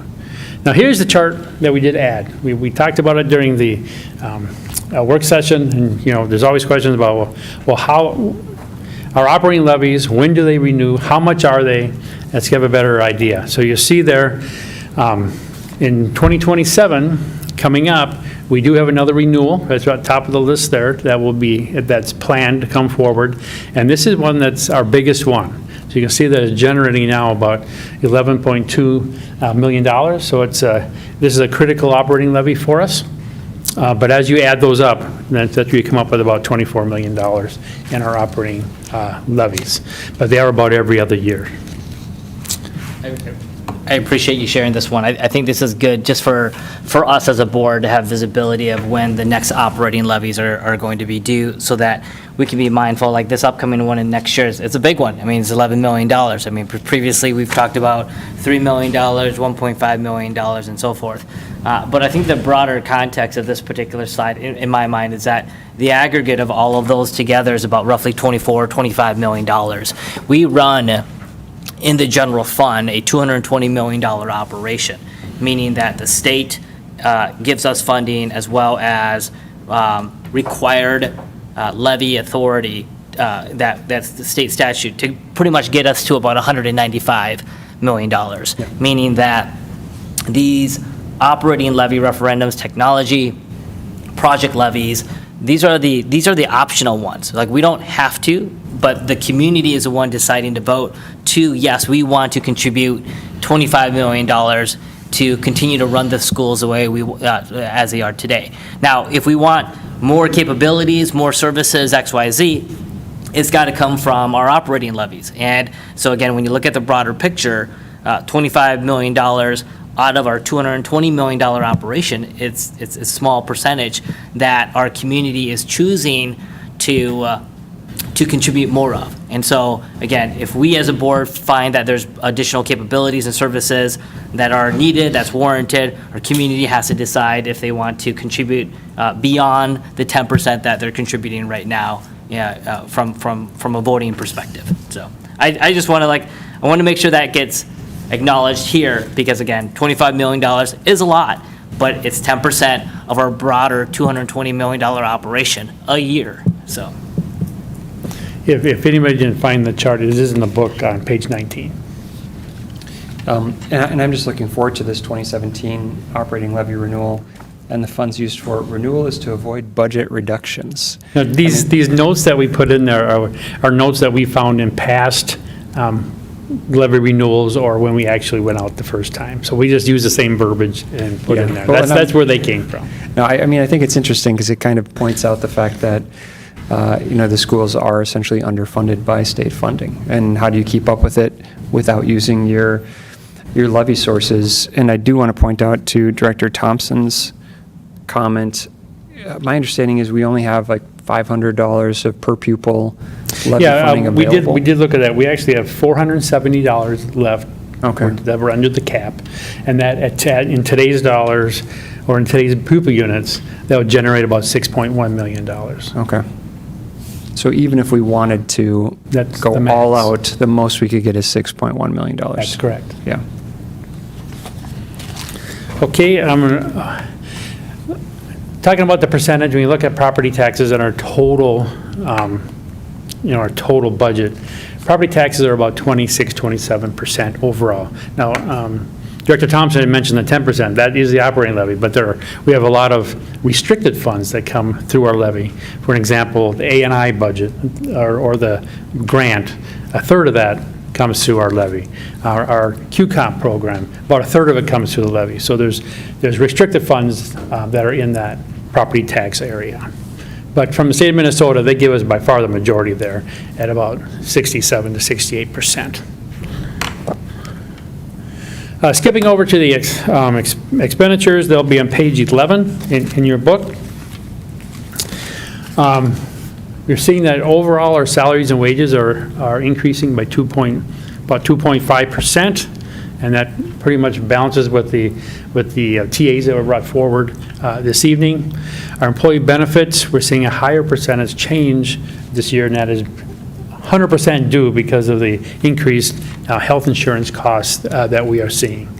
Purchase services are within the 2% that we expect. Supplies and materials here, it's teaching and learning. We have some more costs going into curriculum. That's when you're seeing a bigger change than usual there. Capital expenditures, of course, the big one there is the devices for our students and the iPads. Other expenditures, we're seeing about a 5% change. And here to look at the program side, so you can see where the money is being spent in programs. But we look at the elementary, secondary education, the special education, and instructional support. Those are the pieces, those are the dollars that go directly into the classroom. When you look at the pupil support, a big piece of that is our busing costs. And then, of course, our sites and buildings. All the LTFM and so forth sit in that area. I'm going to run through the other funds. First of all, we have student nutrition fund here, a very, very healthy. As you know, over the last few years, we've been talking about trying to get that fund balance down a little bit, to get down to under 3 months of volume and expenditures. We're a little bit still above that. At this point in time, the state of Minnesota has not changed that rule back to 3 months, so we don't have to do something drastic about it, but we still are very healthy there when it comes to the student nutrition fund. Community service, we mentioned this a little earlier this evening. There we're looking at an improvement of about $55,000. They've been working hard to try to bring that back up, but you can see that we still have a deficit fund balance overall in that fund. Building construction, you see a little more volume here. That's mainly because we're going to start working now on the new additions on the middle schools.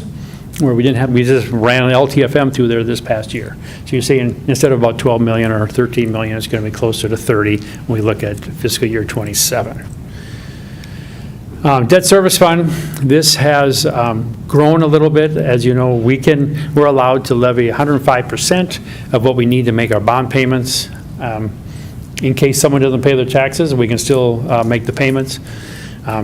So eventually, this money goes back to the community, as we don't need that full 105%. But this has grown up a little bit, and we'll see it deduct in here in the next fiscal year. Internal Service Fund, of course, we've talked about this one a lot over the last year because of our insurance costs that we saw a year ago, 12 months ago. So still in 26, we're projected to see a decrease there of about a couple $1 million, a little over.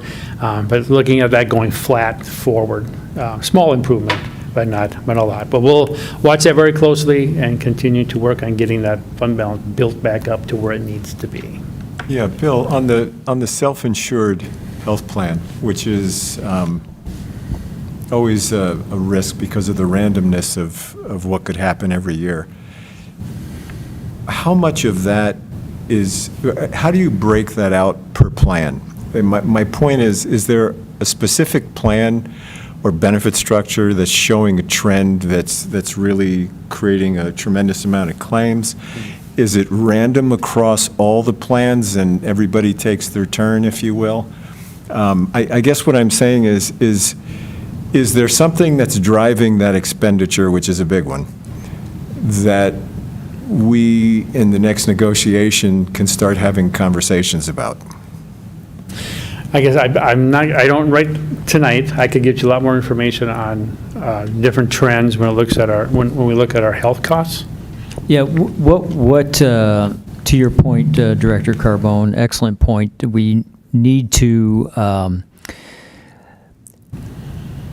think we need to bring in our Aaron and team and do that analysis and then report back to the board on what that analysis is telling us.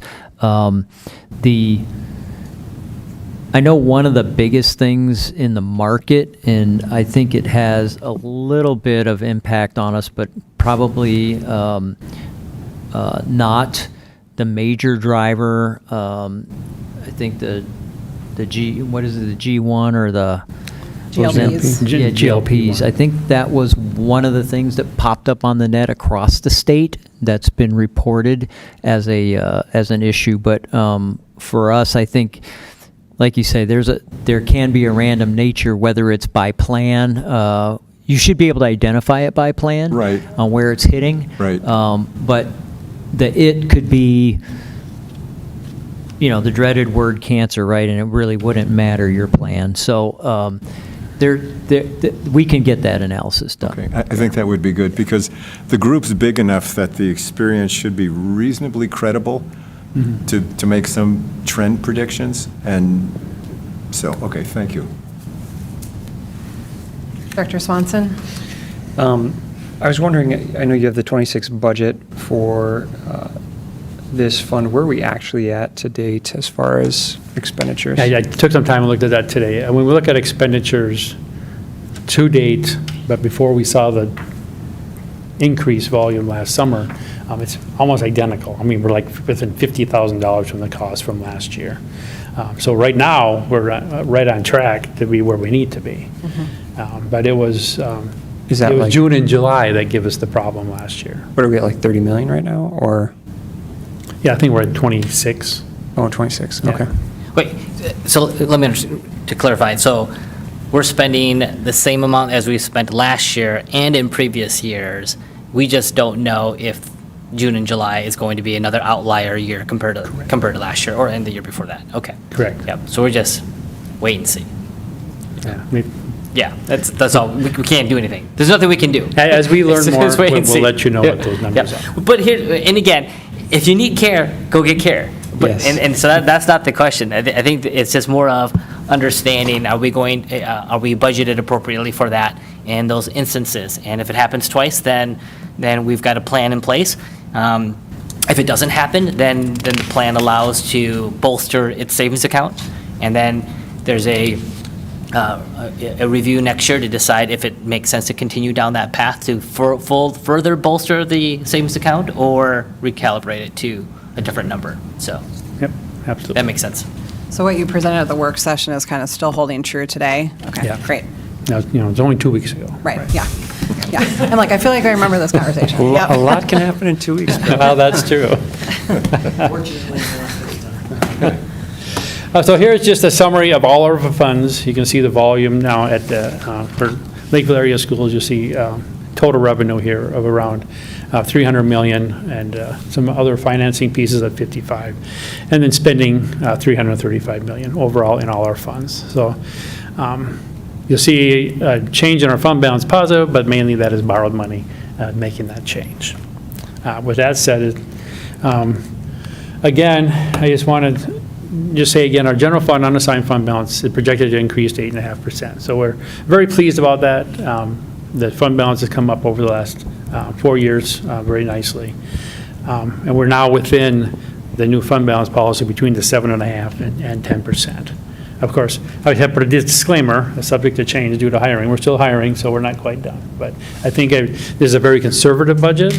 I don't see it coming in lower than what we talked about. Yeah, I want to make it clear that the change, subject to change, is change improving, not improving. That's a double negative, but you know what I mean. Director Swanson and then Thompson. Just a point of clarification, because I know Director Thompson was just talking about our savings account. Is the general fund unassigned fund balance, is that in a separate account or is that just in our general fund? It's all commingled.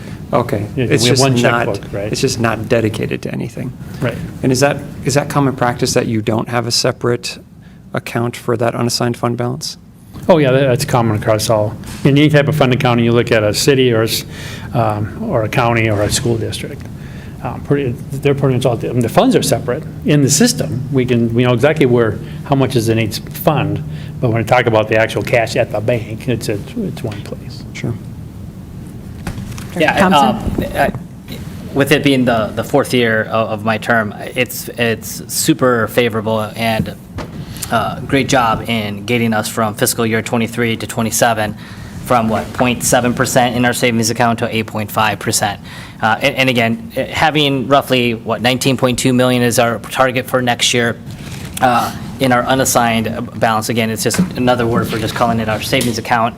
That's still less than 10% of our expenditures, which is $220 million. We want about 220. We want about 22 million if we can, but getting close to 19.2 puts us at about 8.5%. I do want to acknowledge to the rest of the board here that while there is roughly $20 million in our savings account, that does not mean we should be spending it on recurring expenditures or miscellaneous. And there may be instances where it might be worth spending $1 million or whatever it may be out of it if there is a strategic decision that makes sense. But do want to share some data. Back in fiscal year 19, or actually fiscal year 2020, we had 9.5% in our savings account at that time. And now our budget was a little bit smaller, but we had about, I think it was like 16 maybe, or something like that. I don't know exactly. Well, it was 9.5. I'm looking at the budget from 2023-24 packet. We were at 9.5%. And I share this because, our hope is that we never run into another COVID scenario. And we don't know. And that's the issue. We just don't know. And because we had 9.5% in our savings account in 2020, it allowed us to literally maintain our operations for that entire duration.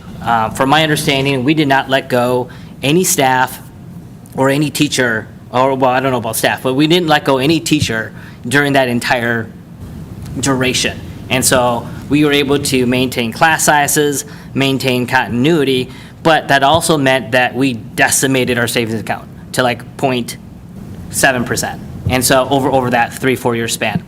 Now there's a lot of other factors that played a part in that, but without that savings account, it allowed us, we probably wouldn't have weathered the storm very well if we didn't have that extra cushion. And so knowing that we're at 8.5%, knowing that our expenses are continuing to grow, and we're going to try to strive for 10, puts us in a very favorable position where if an outlier does occur, we would have past experiences to hopefully know and leverage to say, hey, this is how we would navigate through that. So, my 2 cents there. Great. Dr. Anderson? Yeah, I mean, I know there's a lot of talk about the internal service and all of that, and that, to your point, is what we have to be really careful of, just kind of looking at these numbers and the risk that is there in terms of how we're dipping into our general fund to cover that fund. So it's something that I think is going to be I just want to make it clear, like, all the questions around this is because it's something we're watching, because that could be a major thing that affects our budget going forward. You're So, absolutely correct. Yeah. Dr. Swanson? Yeah, and I'll just note again, I mean, another thing that's not maybe COVID level, but we could not renew a levy. And then there's 11.225 million that has to be found in the budget somewhere, for this upcoming levy. Yeah. So that, yeah. So you need to have some sort of a healthy unassigned fund balance to, avoid, I don't even know what the cuts would be. For $11 million would be significant, so. And busing, the busing is 11 million. Brian's going to be driving a bus. I don't know if we have to think about that. Yeah, yeah. We have the option to renew. Yeah, next year. All right. Any other questions? If not. I'll make a motion to approve. Great, thanks. The budget. First by Thompson, is there a second? Second. Second by Reichenberger. Any other further discussion? Dr. Thompson? Yeah, so because we have a healthy budget, and, well, we've got a good plan in place, and we've kind of weathered the storm through COVID, our budget's kind of back to where it needs to be, or it's on track. I would like to make amend the motion to update board compensation. And so currently, board compensation for us, school board members, is like $6,000 or something like that. I would like to propose that we make it $10,000 across the board, so that we are in line with Rosemont, Apple Valley, Egan, Bloomington, and other surrounding districts of our size. I think that would be roughly a total of an extra $34,000 in our overall broader $220 million budget. And then I also would like it to be tied to the state increase annually. I think whatever the state gives seems like a reasonable increase. And so that is my amendment to the budget motion. Is there a second? I'll second it. All right, second, Director Carbone. Can I ask a question of you, Director Holmgren, on this motion? Does the motion that was just presented, does that impact how the budget is presented? In the Well, sense? it would change the dollars. We would present it in a revised budget. I wouldn't say We'd have we to come change back this a one. second. Or you have to come We would back. not be able to pass this tonight, in other words. No, you can pass it the way it is. It's just that there'd be a footnote that this, what has taken place, and that the revised budget would indicate what the actual amounts are. So no impact? Or? Well, there will be impact to the dollars, yes, eventually. Eventually, yeah. All right, discussion. Dr. Reichenberger? This being my first year on the board, I do agree we do a lot of work, a lot of unappreciated work that is not just within this room, but all around town, all communicating with various schools and people and everything, and it is a lot of work. However, we have just had a teacher's negotiation, which the increase was 2% a year this year, 2% next year. We just went through a number of different approvals for increases for LEAF and for other groups that were, relatively, commensurate. And I don't feel comfortable increasing the school board pay 35% when the others are only increasing 2% and they're doing all the work. that, without the teachers, we don't have a school district. If we don't, without, the workers, we don't have a school district. So I appreciate the sentiment. I mean, I do think we do a lot of work that a lot of people don't know about, but I think it's just too much and not the right time for it. Director Thompson? Yeah, I think I understand what your point of view. It is a percentage increase that is larger, similar to the 12% that we shared earlier.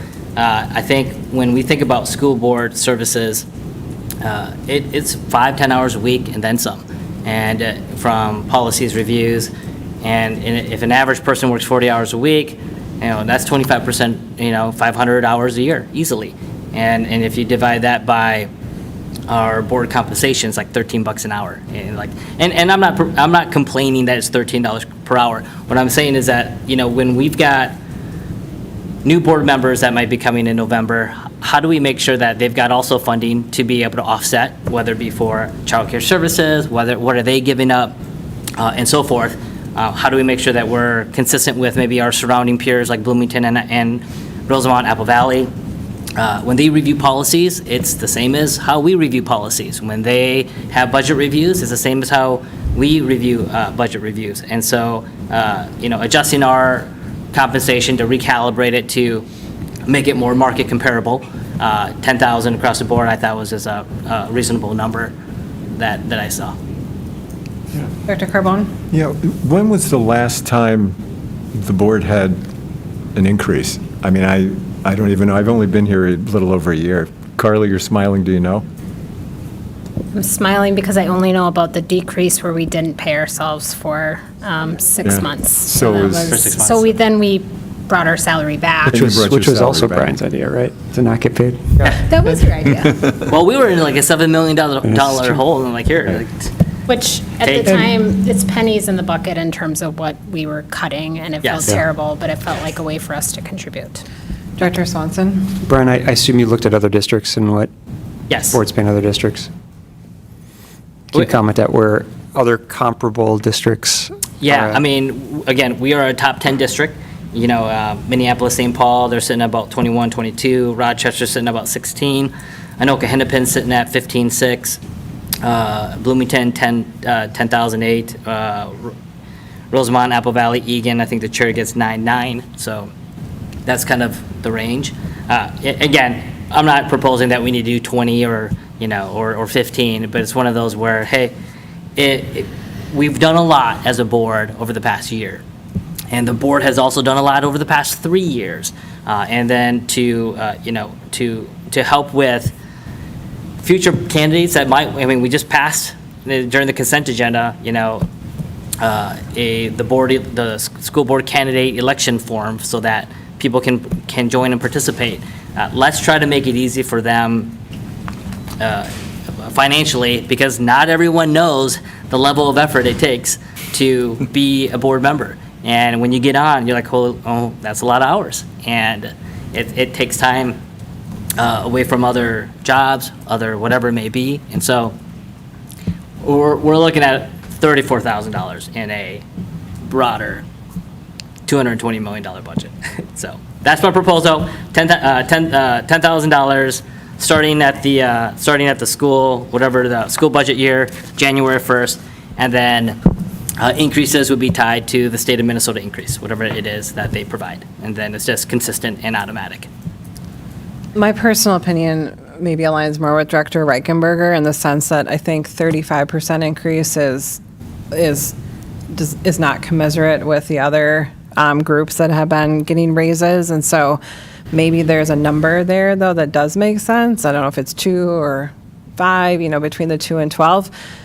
I would be interested in a work session discussion where we're actually analyzing what the other districts are getting paid who are, the top 10 districts as us, before I could make a decision or have an informed decision about our comparisons. I just don't have that data in front of me.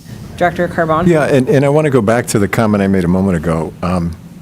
If if there hasn't been an increase in, I don't know how many years, and Carly mentioned that there was a dip, and Carly, I'm assuming if you dipped, you came back up to the level you were at. Okay.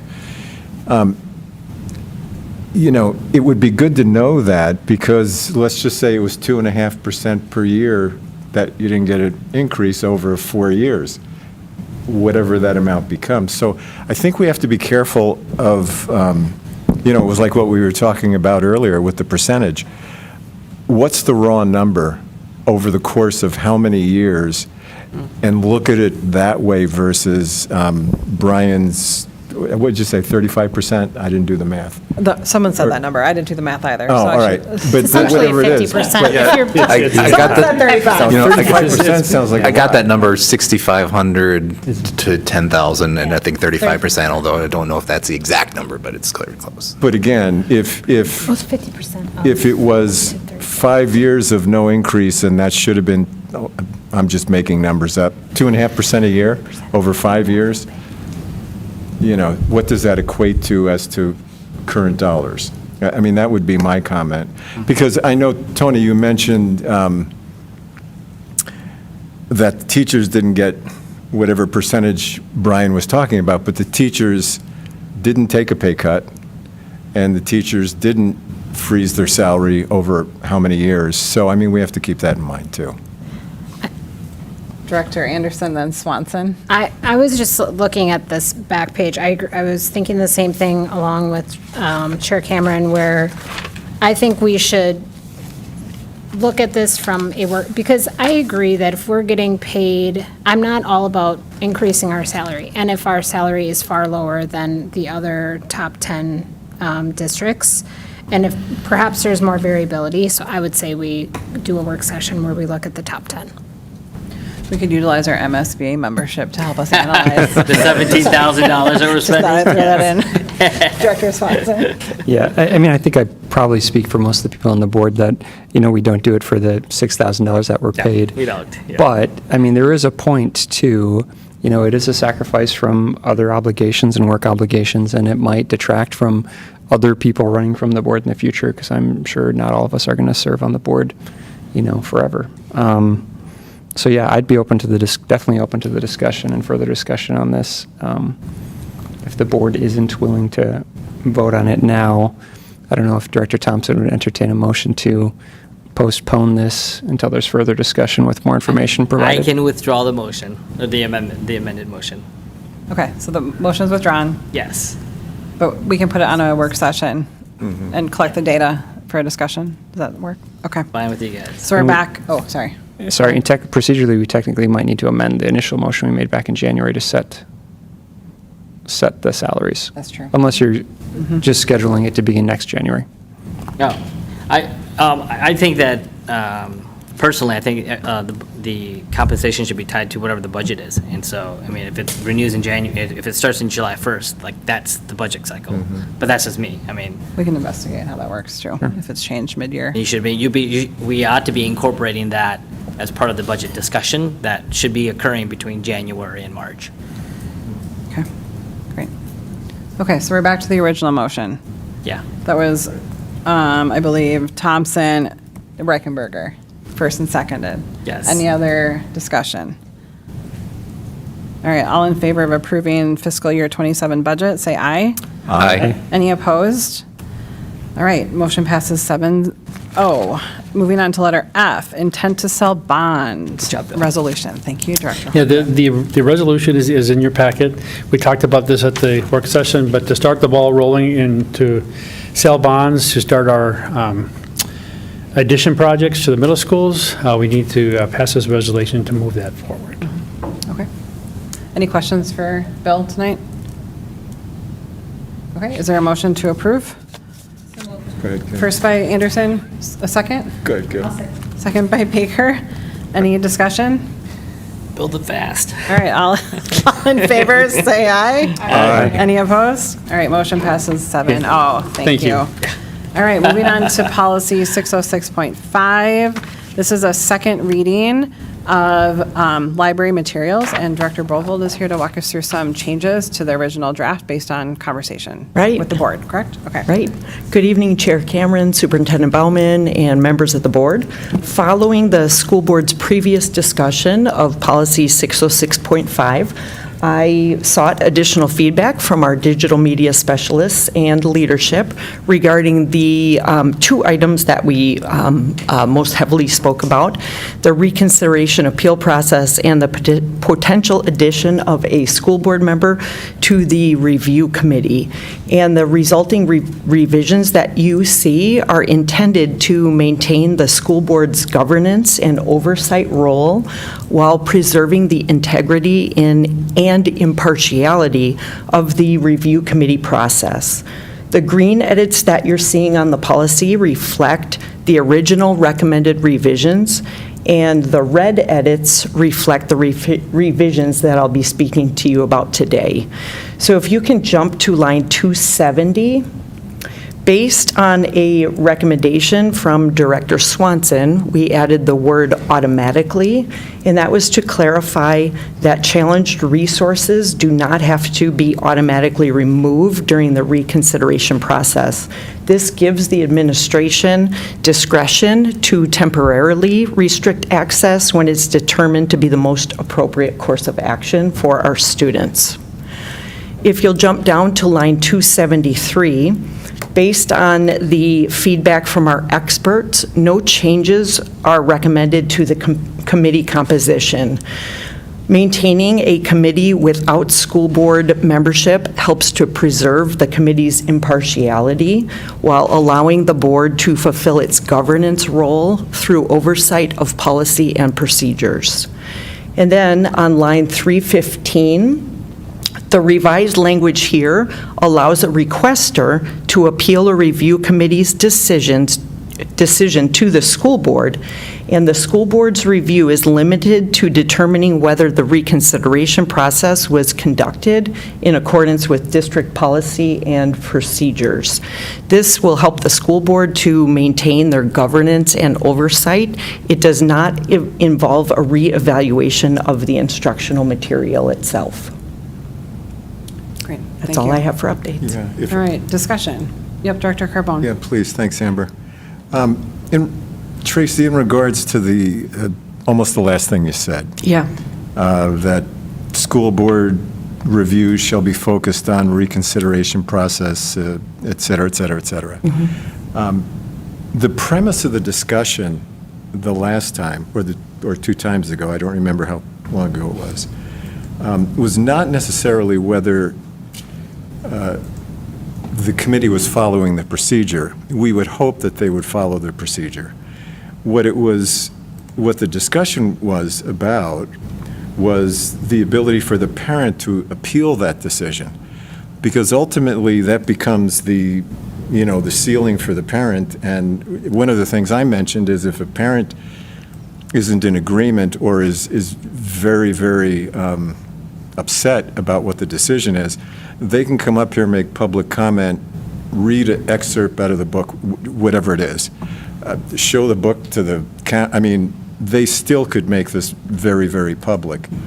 So the analogy that I used was that the board would be like the Supreme Court, and if for some reason there was truly something that the committee, let's just say the committee made a decision that a parent or a group of parents didn't agree with, that they had an appeal option.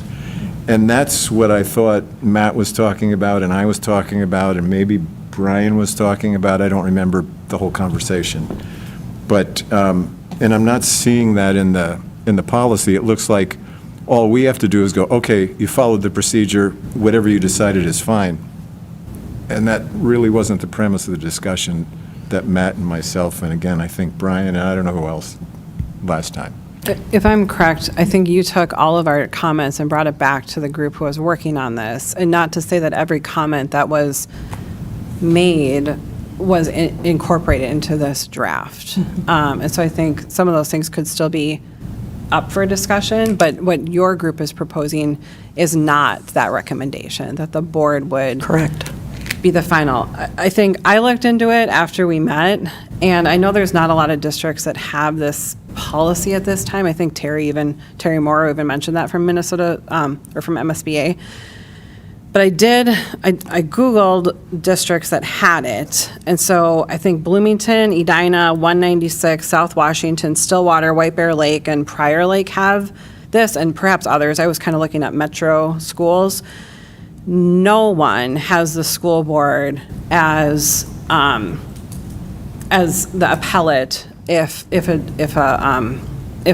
a parent wants to appeal a decision of the committee. At most, it went to the superintendent or assistant superintendent for a decision, and then it was final. So I think that to me felt like we are in alignment in what we're proposing with these other kind of powerhouse school districts. We're not, and so that's made me feel comfortable having us stay at the governance level and having the district stay at the management level. Yep. Director Swanson? Yeah, I just push back on that, and I guess I would just ask, what's the concern, right? I mean, we are already in the position where we approve, every hire, as every resignation, every textbook, that we're already teaching our kids. So why are we drawing the line and saying, hey, we'll approve curriculum and textbooks, but when it comes to library books, no, we're going to put that with somebody else, and our only authority is going to say, review as to whether or not they reviewed, use the proper procedures that we set forth. I just don't understand why, what would be the concern with us as the school board receiving a recommendation from this committee that's reviewed the matter, provided their proposal. We weigh that against whatever the appeal is from the parent or the petitioning parent, and then we as the board make the final decision. I feel like that aligns a lot better with our obligations under Minnesota Statute Section 123B.09 and the duties specifically under Section 8 than just delegating that authority completely.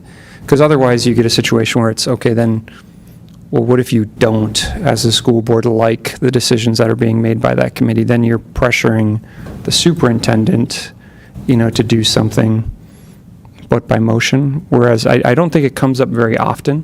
Yeah. I don't think so why not just say, hey, this is the policy. We don't have to align with everybody else, but have the final say be the school board. We're held accountable by the public. If the public doesn't like the vote we make, then they can let us know. Yeah, right. Dr. Carbone and Thompson? Yeah, to me, it's not this book or that book. To me, it's a parental rights issue. And my sense is that if there's something really obnoxious, and I don't even know what that would be, Tracy, but if there was something really obnoxious and a parent, again, was upset and probably lobbied other parents, as I've seen in this room where people will come up in groups, again, it boils down to parental rights. I think they need to have the ability to get a final arbitration, if you will. And that's why I think we should be the ones, and I'm not suggesting we do this routinely, but when a parent thinks they've been wronged, or a group of parents think they've been wronged, I think they need to have an appeal process. Again, it's a parental rights issue to me. Can I comment to that? Please, Tracy. Director Carbone, we do already have that as part of the policy and our guiding practice, that if a parent does not want their child to read a particular library book, that we make sure that the student isn't able to check that book out.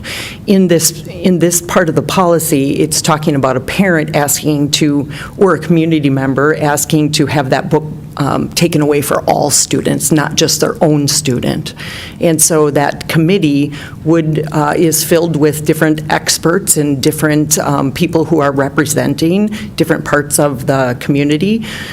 Those experts know what's appropriate for age levels and different student groups. And so the conversation I had with our experts in the field was about trusting that committee, and trusting the process. And not having, making sure that that committee remains impartial and they can bring their expertise to the table to be able to help make decisions. But the part you were talking about is already taken care of within our existing procedures and within this policy. Dr. Thompson? Yes, I do agree that those employees on the committee do want to represent the school district to the best of their ability, but if they don't reside in our community, they're employees of the district, and they may reside in Bloomington, Apple Valley, or somewhere else, but out of all people, there's only 7 people that represent the community, and that's it. And if we don't, if a community member of ours doesn't like something, then they bring it to us, and then we have to decide what to do. And so I just want to be mindful, like the school board has final authority. Like that's your job. And when I look at, in section 2, it's the general statement purpose, number 25? I think it states that the school board has final authority on selection of library materials. Like, it literally just says that in that section 2. And so if we have final authority, I'm not giving my authority. The board should not be giving their authority to any other committee. And so if the section way down the bottom states that we're giving it to a committee, then let's remove the line item 25 where it says the school board has final authority on selection of library materials. Director Anderson? A lot of what I was going to say was similar to what Director Bravold is saying, in that I think if I were to take a step back and think about this perspective as a parent in this district, I think it's more of a concern to me that the school board could make a decision to stop giving children or students a book, as opposed to, like, parents already have the right to withdraw their students' participation. If the board makes a decision that affects my students' ability to read a book, that affects parental rights on my side of the equation, if that makes sense. And so I think the concern here, if I'm to be honest, is that this has not come up a ton for our district. Sometimes I think when we make changes to how the board is acting in positions of authority versus not, because there are lots of committees that we don't provide direct oversight of. We're not making every decision at that level, even though we could. That kind of change in decision-making can lead to changes in behavior in our community, and what might propel certain groups to come forward with concerns. And I still think there's opportunity for those parents to come forward with their own concerns on a personal basis, as opposed to making a change for the entire community. So there have been districts who have engaged in book banning and things like that, and I don't want to see that happen. I want our experts in our district making those kinds of decisions. Can I just... Director Thompson? Director Anderson, if a school district bans a book, the 7 individuals that were elected by the community made that decision. And then the community members who voted for those 7 individuals made that decision. And so we are supposed to operate in a manner that represents our community. And so if there are pockets in different districts, whether we agree with it or not, if that district chooses to do that, that's their demographics, that's their community. And so I am not proposing that we are going to, but we should have final say in that decision, because you represent your community. And so I'm not in favor of that particular line, but again, if a district wants to ban a book, the state of Minnesota says you can't, but if there are certain reasons for whatever it may be, if a district makes a decision, then the district is making a decision based on the school board that was voted on by their community members. So. Director Swanson? Yeah, and thank you, Director Thompson, for reminding me of the point I made a couple weeks ago about line 25 and saying, with recognition that the school board has a final authority on selection of library materials. I mean, we can't have that line in there and then the process down below where we discuss that takes any authority away from the school board. I mean, there's no authority under this for the school board to remove any books or any materials. And so, again, we're just internally inconsistent with our drafting here. And maybe this hasn't been caught by other districts, but we can't say in one sentence at the top, we have the final authority of selection of library materials, when I don't think we have the authority to select library materials. They come in, and now we're delegating our responsibility to, evaluate whether or not they should be removed to a different group of people. Director Baker? So this is this exact same conversation we had last time about this particular policy, and all of these comments were taken back to the committee, and then they brought this policy back again. And again, now we're still having the same discussion, and we're not moving. Well, Nothing, I'd like to hear the board members respond to what I just said, though, instead of deferring to, say, some other group of people I who made haven't these even changes. finished. Can I finish, please? So instead of us. Just a bit. Okay. Really. Director Baker was speaking, so let's finish. I just feel like don't like everyone's to be being interrupted. respectful and waiting until the other person's done. I just think that if we're going to continue to do this, that we just need to vote and see if the majority of the board disagrees with that part. Otherwise, we just continue to spin our wheels, because then it goes back to the committee, they do the same thing, they bring back other things. Is this what the board wants, or is this what 2 members want, or what 1 member wants, or what 3 members want? I don't know. I guess that's where I feel like we need to make a decision if everybody disagrees with that one statement or not. Director Anderson? I just, Director Broval, do you know about that line? Did the committee discuss that at all, about that line of the policy? We did not. Do you have any off-the-cuff thoughts about it, or is that putting you too much on the spot? Want to get committee thoughts on that? Yeah, I'd like to go back to the committee to ask. Okay. And then I'd like to look at other districts to see how they manage that as well.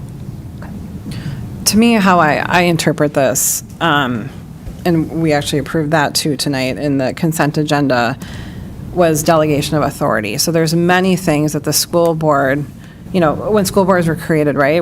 The school boards were supposed to run the school district. Well, that's not how things work anymore. We delegate most of running the school district to the superintendent, and then, down the chain. And so for me, I am comfortable delegating authority for many things, including this, to an expert committee.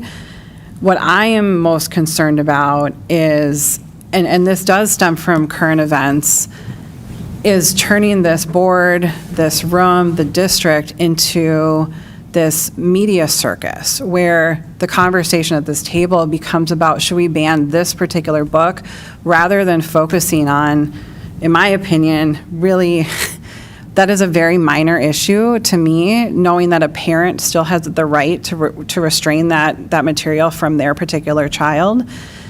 And it takes away from doing in my opinion, the core business that I think this board has really been focused on. And so while I recognize, Director Carbone, I think you're right, that a parent could come up here and read excerpts, that will happen regardless of this policy if they feel strongly. But what we can control is the amount of airtime we give the media, our whole broadcast about that particular resource. So my opinion is, I support this version. I feel like it aligns with most other of our peer districts, and I think I want to do business like the best of them. And so as much as I can align with the best districts on anything, that's what I look to do, because I think that is when we don't need to reinvent things in order to do good business here. So, Director Thompson? Yeah, so I'm looking at, again, if I'm looking at this correctly, is it line 316 or 317? The item in pink? I'm sorry, is it purple? A requester may appeal, that's the recommendation? Mm-hmm. Got it. Correct. So I'd like to amend the motion. Do we approve this? There's no motion yet. Oh, all right. How do I do this? Would anyone like to make a motion to approve the policy as drafted? I'll make the So motion. All right. Second. First by Director Baker, second by Anderson. Discussion. Thank you. Director Thompson. I'd like to amend the motion to strike the item in purple, or the line item, the words in purple starting in row 316, and replace it with the review committee shall provide a recommendation to the superintendent or the superintendent's designee and the school board. The school board retains final authority regarding retention, restriction, relocation, or removal of library materials following the completion of the reconsideration process, period. Is there a second? Second. Second by Director Swanson. Any discussion on the amended motion?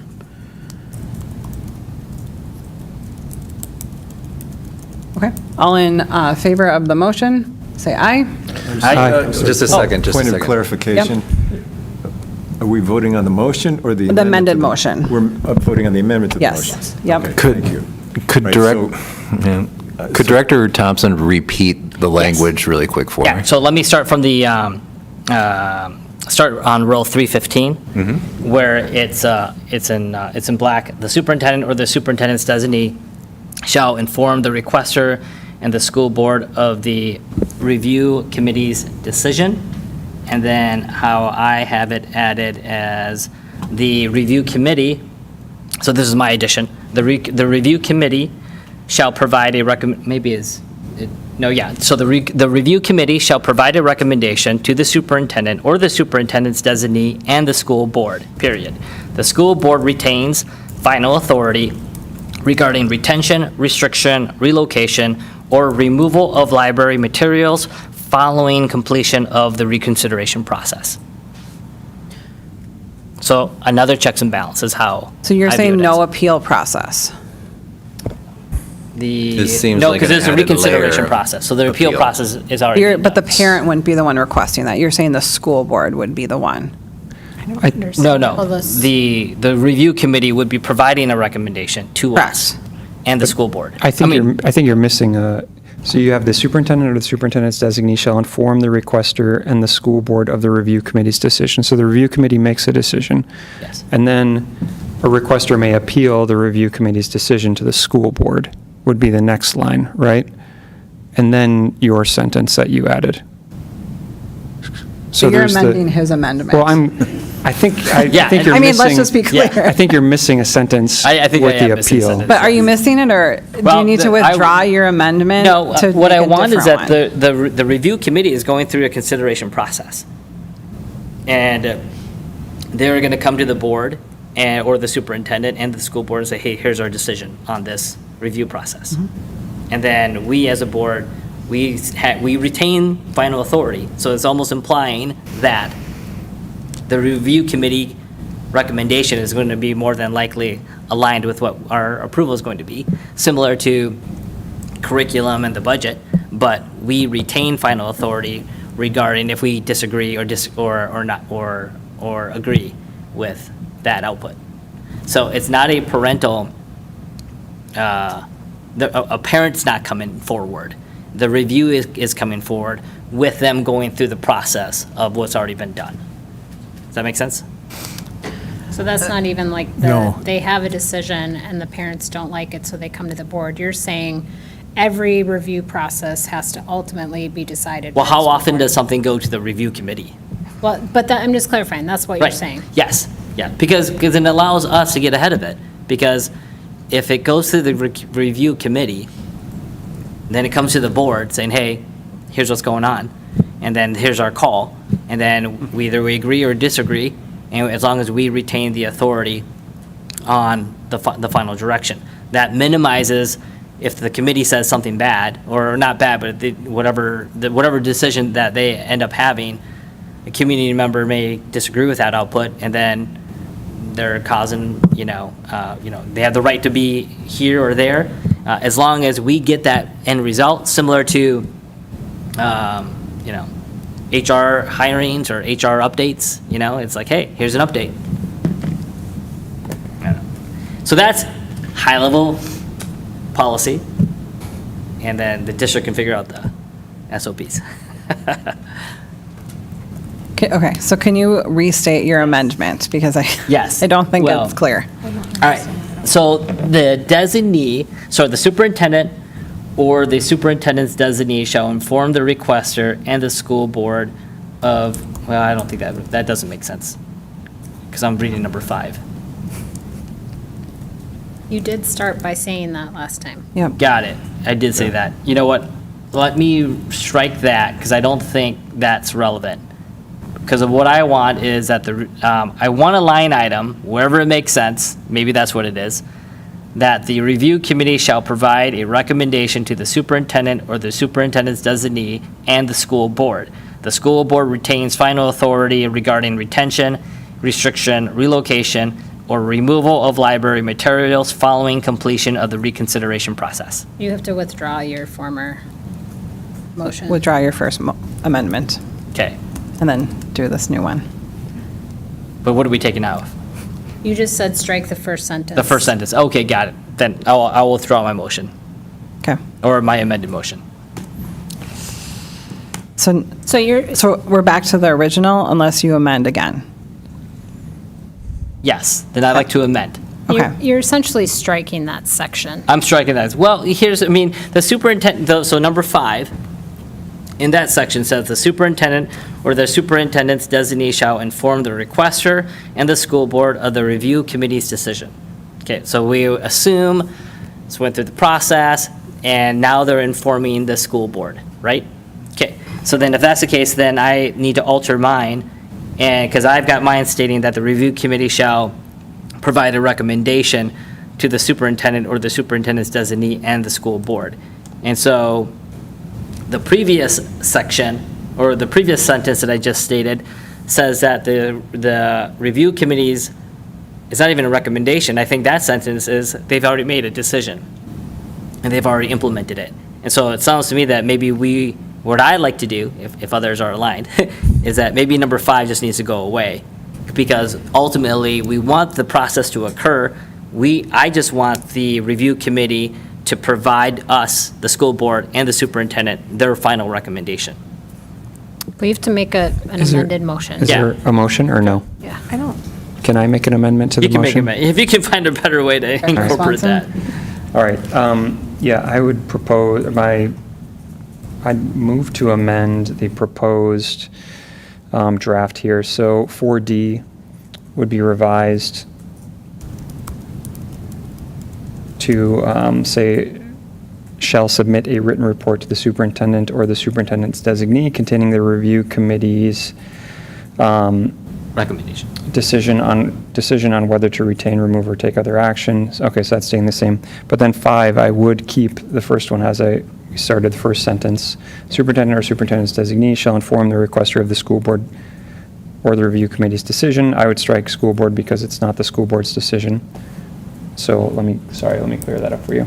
So the first sentence would be the superintendent or the superintendent's designee shall inform the requester, and the school board of the review committee's decision. A requester may appeal the review committee's decision to the school board,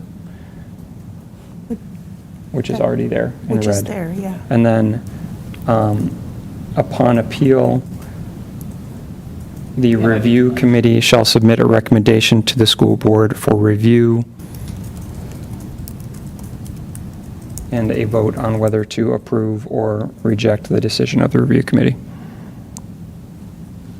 Can I riff off of what you just said? Matt's made an amendment, so there needs to be a second to move this forward.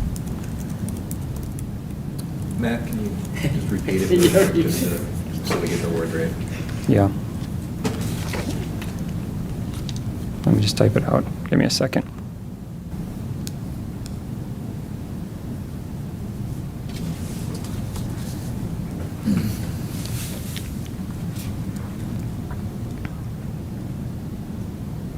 While he's doing that, can I ask a question? So if we do that, then I don't understand the whole point of the review committee, because the board can always overthrow their decision. Let's wait for the amendment for discussion. Okay.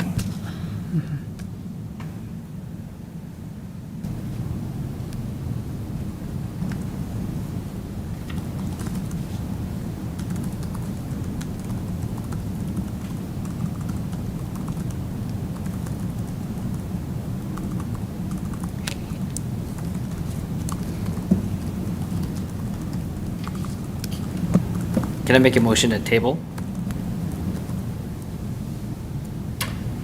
Well, a motion's already been made, so Oh. we gotta vote on Matt's. I mean, he's just clarifying it, so that has to get voted on, or seconded, rather. But does a request to table override any motion at any time? And then we can bring it back I mean, to if approved, And yeah. we can bring it back to a working session and have further discussions? Yes, I believe so. Mm-hmm. I move to table. All right, is there a second? So we have a motion on the table with a second. No, there's no second on Matt's yet. That's the But there's amendment. There's a Oh, I second see what on you're the saying. original to just take it as is, so. But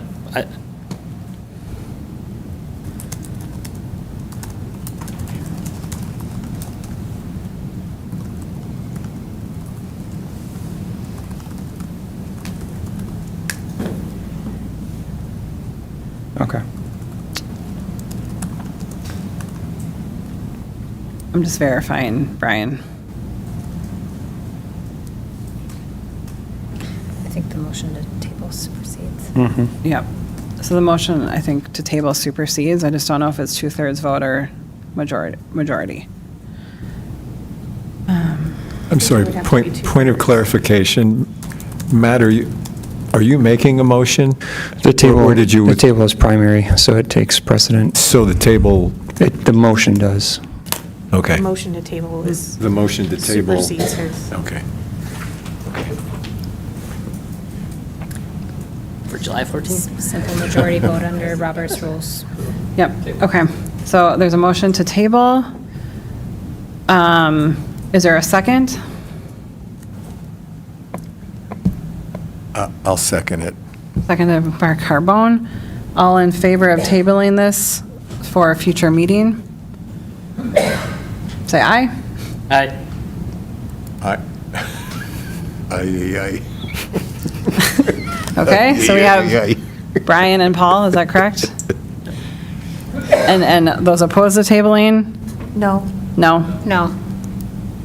No.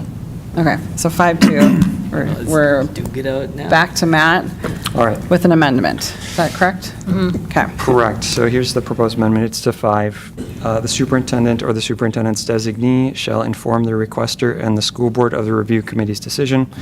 A requester may appeal the review committee's decision to the school board. Upon appeal, the review committee will provide its recommendation to the board or school board for review and a vote as to how to address the challenge material as to retention, restriction, or relocation in the district's library. Is there a second? I'll second. Oh, good. I'll second it. Okay, second by Carbone. Discussion. I do want to clarify your question. So what does the review or the review committee do? They provide the initial step and analysis and response to the person challenging the action or the materials. It can end there. If it doesn't end there, they provide their recommendation to us utilizing their expertise, and then we, as the ultimate, have the ultimate say as to whether or not we're going to keep these materials in our schools, just like any other libraries. And I think it's consistent with, line 25 of the policy. Otherwise, without it, I think it's internally inconsistent as drafted. I guess I still would say, if a parent was that adamant about the material, I think when something came to the committee, it would be a rare occurrence if something were to be banned. So then, in essence, pretty much anything that goes to the committee will then come to the board to vote on. And the board will constantly be voting on banning books, which I don't think is our main purview. Director Carbone? Yeah, if I may, we are tunnel visioning this thing to the word ban. There could be numerous variables that come out of a situation that we could make a decision on or not make a decision on. I think we've got to be really careful to say the only thing this board's going to do is ban books. I'm not sure that's a relevant statement. Can I clarify Dr. that Baker? then? Please. So the parent rights discussion goes both ways on this. So I, as a parent, have the right to choose what my kid reads or not, and because one parent disagrees with it, and maybe 4 members of the board what's that? Then you're infringing upon my rights to let my kid read what they want. Like, I don't think any one parent should be making that decision for my kid, and I don't want to make that decision for someone else's kid either. But I think the process that we have in place as a district that we've had for several years, if a parent has a problem with one of those books for their own individual child, they can go through this process and they can get that book removed for their child. This is a step beyond that, saying now you can remove it out of all of our libraries within our district. And again, now that's infringing upon my rights as a parent. So I just want to make sure that we're looking at both sides of the coin here, because as a board, that's really what we should be doing. Director Anderson, then Swanson. Yeah, I'm just looking at line 25 of the policy. So I just want to read this part because it says, responsibility for selection shall rest with professionally trained school district staff with recognition that the school board has the final authority on selection of library materials. Parents and guardians have the right and the responsibility to determine their children's access to library materials. So I think this isn't internally consistent from my perspective, because we ultimately, when we're approving the budget, we are approving purchase, when principals are deciding what is put up in their schools or those kind of, like, everything that is budget related, we ultimately have the authority of in terms of selection. So to me, this part toward the bottom has more to do with the process of removing or taking something out, which is different. So I don't feel there's internal inconsistency from how I'm reading it. I think I feel similarly in the sense, like the budget analogy, we're not approving what chalkboard someone's going to buy or what, I don't even know what, they don't buy chalkboards anymore, I realize, but you know, what. Pretty much do not. Okay, but we're not approving individual purchases. We're approving large line items. And so that's to me where my preference as a board member sits, is at that delegation of authority, letting the superintendent and then people, in the various roles determine what exactly should be purchased. I'll repeat it, Edina, 196, South Washington, Stillwater, White Bear, Prior Lake, none of them have the school board involved in this decision at this level. And so I don't align differently than all those other school districts. I want to be like them, not different from. Director Swanson? Yeah, I guess I still, you can call it a book ban that's going to come to us, but I still am confused as to what the concern is as a school board member and why you'd hesitate to, be accountable for this decision. Again, it's after it comes through a recommendation. If there's a request that, hey, there be, to Director Carbone's point, we want to limit access to this specific book for this specific age. I don't understand what the concern is for the school board to look at that and look at a recommendation from a committee of our, school district employees and say, yeah, I agree with the committee, or no, I don't agree with the committee. We should bump it up to this access level. It doesn't have to be banning necessarily, but if there are people that want to bring those concerns forward, because we are not on the front end. We are not on the front end of the books coming into the school. And so something could be in the school that we don't know. I'm not going through the library, right? Parents might be. I am not. I'm assuming none of the board members are. And if somebody raises something that got in, without the board knowing it, and it gets challenged and somehow makes it all the way up to us, I don't understand why this board would hesitate to exercise the authority to say, yeah, I'm in agreement with this committee, or no, I'm not in agreement with this committee, and be the ones that are ultimately accountable for that decision to our public. And again, I would just point it back to, you can say budget. We could nail down on the budget if we wanted and say, hey, Bill, stop spending money on that. And we do have ultimate budget authority. We're looking at, do we want to spend $17,000 on an MSBA contract today? So we do have a lot of authority, and especially when it comes to the textbooks, and we discussed this before when we were doing the, I'm blanking on the curriculum that we were doing for middle school, but yeah, there will be a book list that comes to us apparently that we approve.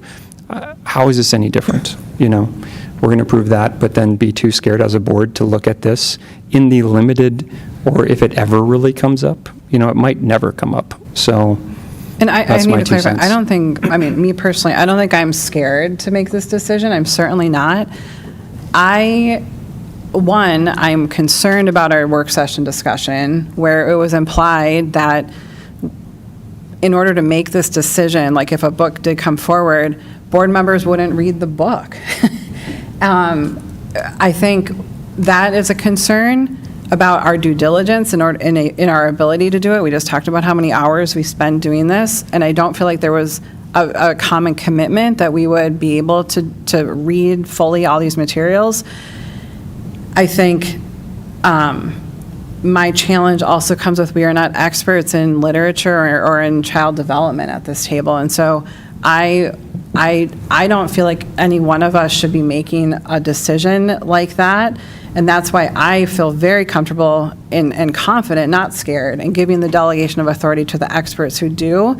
And finally, it goes back to I said this already, but I find when boards get in these conversations, it becomes a PR circus, and I don't think that's healthy for our community.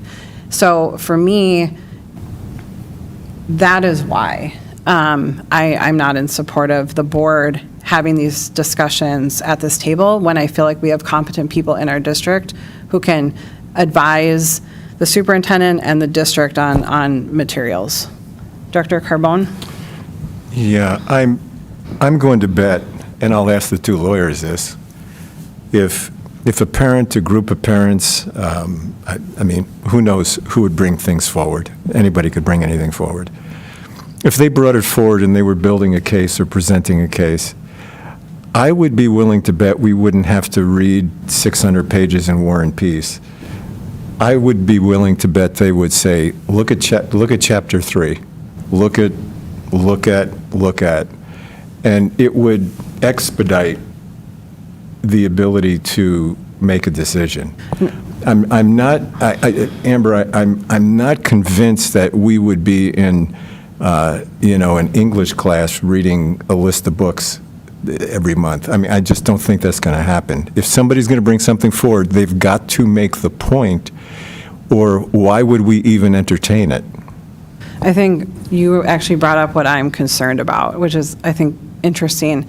I'm most concerned about us making decisions based on excerpts. Out of I context. think excerpts out of context is not doing our due diligence in literature or in whatever publication it might be. And I think that is where I become most frustrated with these types of discussions at school boards, is some of the best books ever written are being eliminated from school libraries because of one sentence or one paragraph. And I think, to me, that is an unacceptable way to evaluate the rigor and appropriateness of literature. Director But again, Reichenberger? if I may, oh, I'm sorry. Did Yeah, you no, call me first? you're first, yep. Okay. I'm sorry, I'm going to push back on that a little bit, Amber. I still think for us to accept the case, if you will, and rule on a case, if you will, there needs to be a really good, I hate to say prosecution, I can't think of another word, you lawyers help me. Like case. Yeah, if you're going to build a case and present it to the board, it really needs to have value in the points it's trying to make, not necessarily, look at this sentence. My point is, we can throw a case out if there's not enough evidence, or if the presentation isn't strong enough, we can throw it out. So I'm not convinced that one sentence is going to turn it into a circus. I mean, I don't think that's what we would do. I don't necessarily think the board would do that, but I think that is what current events would show us is happening. Director Reichenberger? Yeah, there's basically 3 points I want to make, and the first is that when we talk about First Amendment law and the ability to read what you want and have your children read what you want, the common standard that keeps coming up over and over again is community standards, and the way community standards are usually determined are by their elected officials, what their elected officials allow and what their elected officials appropriate. So it's like we're on the hook for that whether we want to be or not. It is our decision ultimately. I think everybody's been making some really, really great points. I really love the conversation here. This is really thoughtful conversation, and I think the district is should be thankful that this is a really good conversation we're having. I'm really concerned with a lot of the items that Director Cameron and Director Baker brought up, which are that from a procedural standpoint, this is another layer which could bog down a lot of the work on a relatively minor issue that the school board has to confront every single day, every single week, at every single meeting. People are going to find objectionable material everywhere. They do. Everybody does. I still stand by the idea that, like, if you find something objectionable, the worst thing you can do is point to it and tell everybody about it. That just brings attention to it. But that's not the world we live in. I want to kind of get back to Director Swanson's language for this amendment, and because that's what we should be talking about, because that's what's currently on the table. And I'm looking at his language, and I'm looking at what's currently in purple, and there's not much difference between the construct here. It's basically the superintendent and the superintendent's secretary, they let the requester and the school board know what their decision is. The requester can appeal. The school board takes, if they want to push it up, the school board takes a look at it. I don't find that objectionable. I don't find that wholly different than what's currently within the language that Director Renewal put on there. So, if we just take a step back and we think about it and we just kind of wonder, is it worth all of this angst and this conversation to parse over a very, very fine line? The way I would do it, I would approve it as it's written currently, and frankly, I would approve it the way Director Swanson put it, because we're parsing very, very small things here. It's not that big of a difference between the two when you think of it. And so I just want to bring that up and bring you guys all back in. You guys are making some great points. This is a great conversation. But I think we just have to take a step back a second. Dr. Anderson? So I think in my mind, there's kind of a subtle difference in that. Oh, there is. What I see with this writing is they come back to us, and our decision with how it stands in this current draft is not anything about the board opinion. It is, did you follow the procedure that is set out in this policy? And if that was followed, then we back the decision of the committee. Yep. Versus what Director Swanson's amendment is stating is ultimately we vote on whether or not we agree with the decision of the committee. So to me, that's actually, it's subtle language, but big impact in terms of what could happen. It is a little bit broader. Yeah. In practice, when it would come before the board, I would see people bending that procedural language to the way they think anyways. Because the authority is still with the board. So. Can I do a call to question on the amendment? Do you have more point, Director Thompson? I do. Can we do call a question after that? All right. Yes. Director Anderson, thank you. Director Anderson, you are right, because it does say the school board's review shall be focused on whether the reconsideration process was conducted. And so, as long as the process was conducted, we're allowing district employees to use their judgment, and the output is going to be based on their judgment following that process. Not our judgment, not our beliefs, not what we believe our community should have or should not have. And so I did some super quick research on Hastings, and again, just because there was an incident 3-4 years ago at Hastings. Now, I don't know the full details, so I'm not going to be an expert on that. Just from what I read on Fox 9, Carrie Levin and CNN.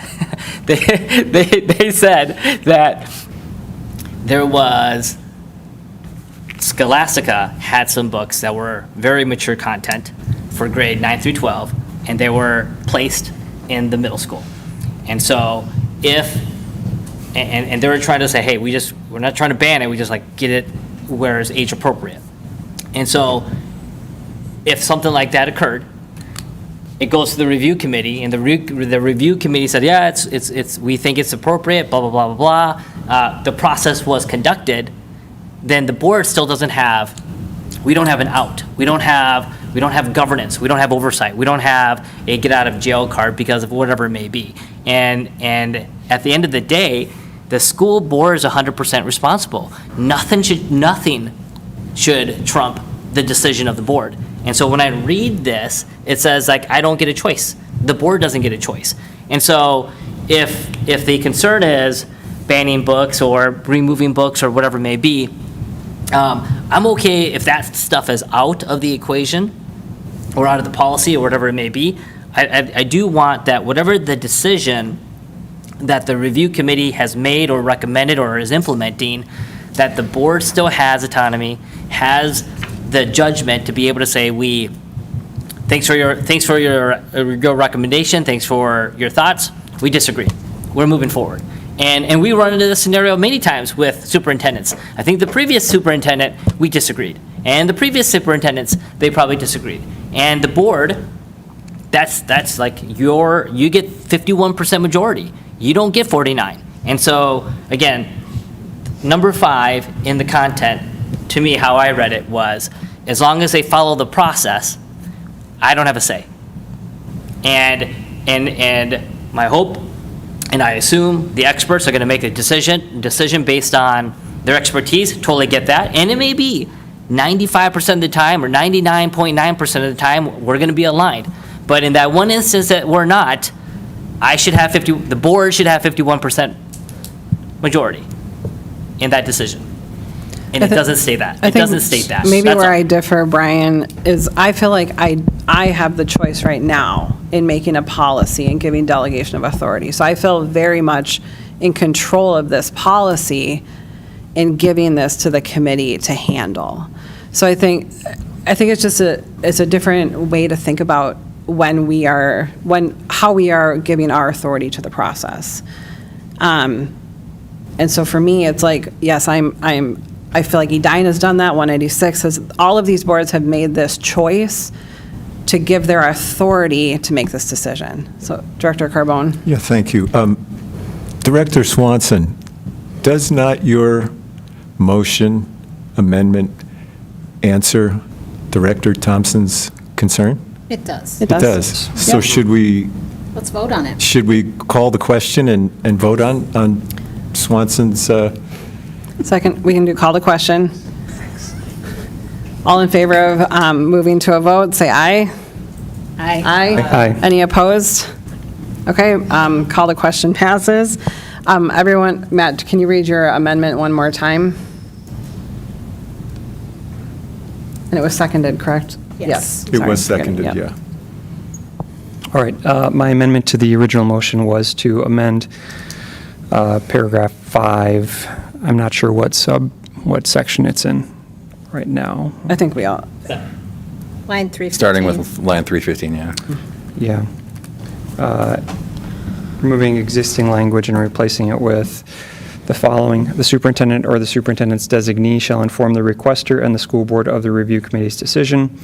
The requester may appeal the review committee's decision to the school board. Upon appeal, the review committee will provide its recommendation to the school board for review and a vote as to how to address the challenged material as to retention, restriction, or relocation in the district's library. Okay. Any further discussion? All right, all in favor of the amendment, say aye. Aye. Aye. Anyone opposed? No. Nay. So the motion passes, is it 4-3? Okay. So then we go back to the original with the amendment inserted. All those in favor of approving policy 606.5 as presented with the amendment from Director Swanson that was passed, say aye. Aye. Any opposed? No. No. No. All right, motion passes 4-3. Okay, thank you, Director Bothell. All right, moving on to policy 102, equal educational opportunity. Director Albrecht, are you presenting this, or? There weren't any Right. questions or? So, right, at our first reading, there was no questions or discussion. I would entertain a motion to approve policy 102 as presented. Motion to approve. First by Swanson, is there a second? I'll second it. Second by Carbone. Discussion. Okay. All in favor of approving policy 102 as presented, say aye. Aye. Anyone opposed? All right, motion passes 7-0. Then moving on to policy 531, Pledge of Allegiance. This is also the second reading. There was no questions or discussion at our first reading. Is there a motion to approve policy 531 as presented? I'll make a motion. All right, first by Carbone, is there a second? Second by Reichenberger. Any discussion? I've got a question. Yeah, Director Yes, Thompson? so this is an interesting one. No, not an interesting one. Well, it might be. So there is a line in here, there's a sentence in here, something, and I'm trying to get to the line. Something to the extent that if a student chooses not to recite, they don't have to. And so I'm just curious if how the school district currently handles scenarios in that manner. Do they sit down? Do they not stand up? How do we make the environment where they're not like called out? Or I'm just curious operationally, because while I am in favor of the policy 100%, but I also want to be mindful of folks that may not want to. And if now, again, because it's an individual right to either do it or not do it. And so if they're choosing not to participate, I'm just curious on how that is operationalized in the classrooms. I'll move to Director Baker, but perhaps is there anyone in here that can speak to that too? Director Baker? In every classroom that I've been in, it is never brought to attention if someone chooses not to. They're not singled out. Honestly, it happens quite frequently because there are students that are nonverbal within our classrooms. There are students that physically can't participate. There are students that choose not to. It's just one of those things that it's the great thing about being a citizen of the United States, you have choice. But it's never brought to make anyone feel less than if they choose not to. Superintendent Baumann, do you know how this has played out in our schools? My observations, I've not seen isolation of any student, but I can't point to a situation where I observed a student not participating. So I would have to give you more information on what the technique or practice is within each of the schools with regard to that. So I do not know the answer because I have not observed it. Director Thompson? And again, this is more of student choice, parental rights, like hey, if a child wants to, doesn't want to. But as long as they're not infringing on others conducting the pledge, then I'm fine. But again, I was just curious. That was the only line that I saw, like, oh, well, what do they do if they choose not to? Mm-hmm. So that's all. We could gather information to send. Director Albrecht. That actually comes from statute. Oh, that entire sentence? Yeah. Okay. And But we does could statute have explain what people do? They probably don't know. I'm sure we could find out what, in practice, how this plays out in the schools. Got it. Offline. Yeah, Director Swanson? Just to clarify, we are removing the notes from these, Correct. right? Notes Okay. are getting removed. Yep. And any cross-references are getting updated. This one doesn't have that, but yeah. Notes and cross-references. Okay, any other discussion or questions? All right, all in favor of approving policy 531, say aye. Aye. Any opposed? All right, motion passes 7-0. Moving to item number 7, board member reports. Anyone have any? Yeah, Director Baker. I almost intruded on your good news today, but it was so long, I figured that this could probably come at a different time. So for those that may not know, the state of Minnesota is hosting the Special Olympics nationwide event this week. well, it's more than this week, but anyway, the athletes flew in on Sunday. The opening ceremonies were on Sunday night. And we have one representative in Lakeville, Caden Roseth. He was a graduate of Lakeville South. He is representing the state of Minnesota on the tennis team. So if you have a chance to watch this week, he's one of our athletes that's on the tennis team representing Lakeville. He was actually featured in Sports Illustrated too, so always been on the Blazing Cats. So go Caden. That's great. As you know, I work at the U, and weightlifting was happening in Northrop Hall, which is right next to my building today. So I snuck over there for a little bit and watched some of the weightlifting going on. So it was great. Yeah. Any other board reports? Is it at the U? Yeah, it's at the U. And I think other locations too, but mainly at the U. Director Thompson.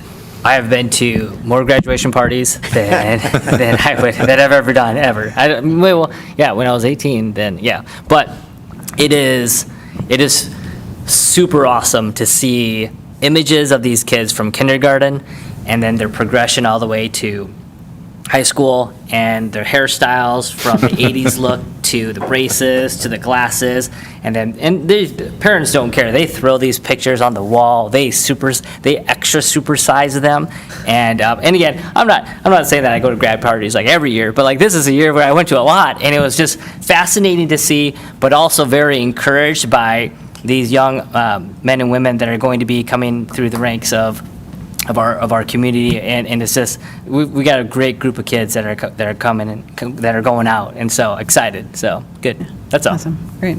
Anything else? All right. Superintendent report. Yeah, just one item. On the morning of the 4th of June, I had a very heated conversation. You know, that was graduation day with Mother Nature, and I won. Nice work. All right. I'll be nicer next time because it gets tougher. It was hot. Mother Nature won.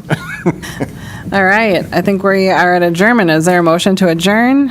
So moved. Moved by Anderson, second. Second by Reichenberger. All in favor? Aye. Any opposed? All right, we're adjourned. Good night, everybody. Okay.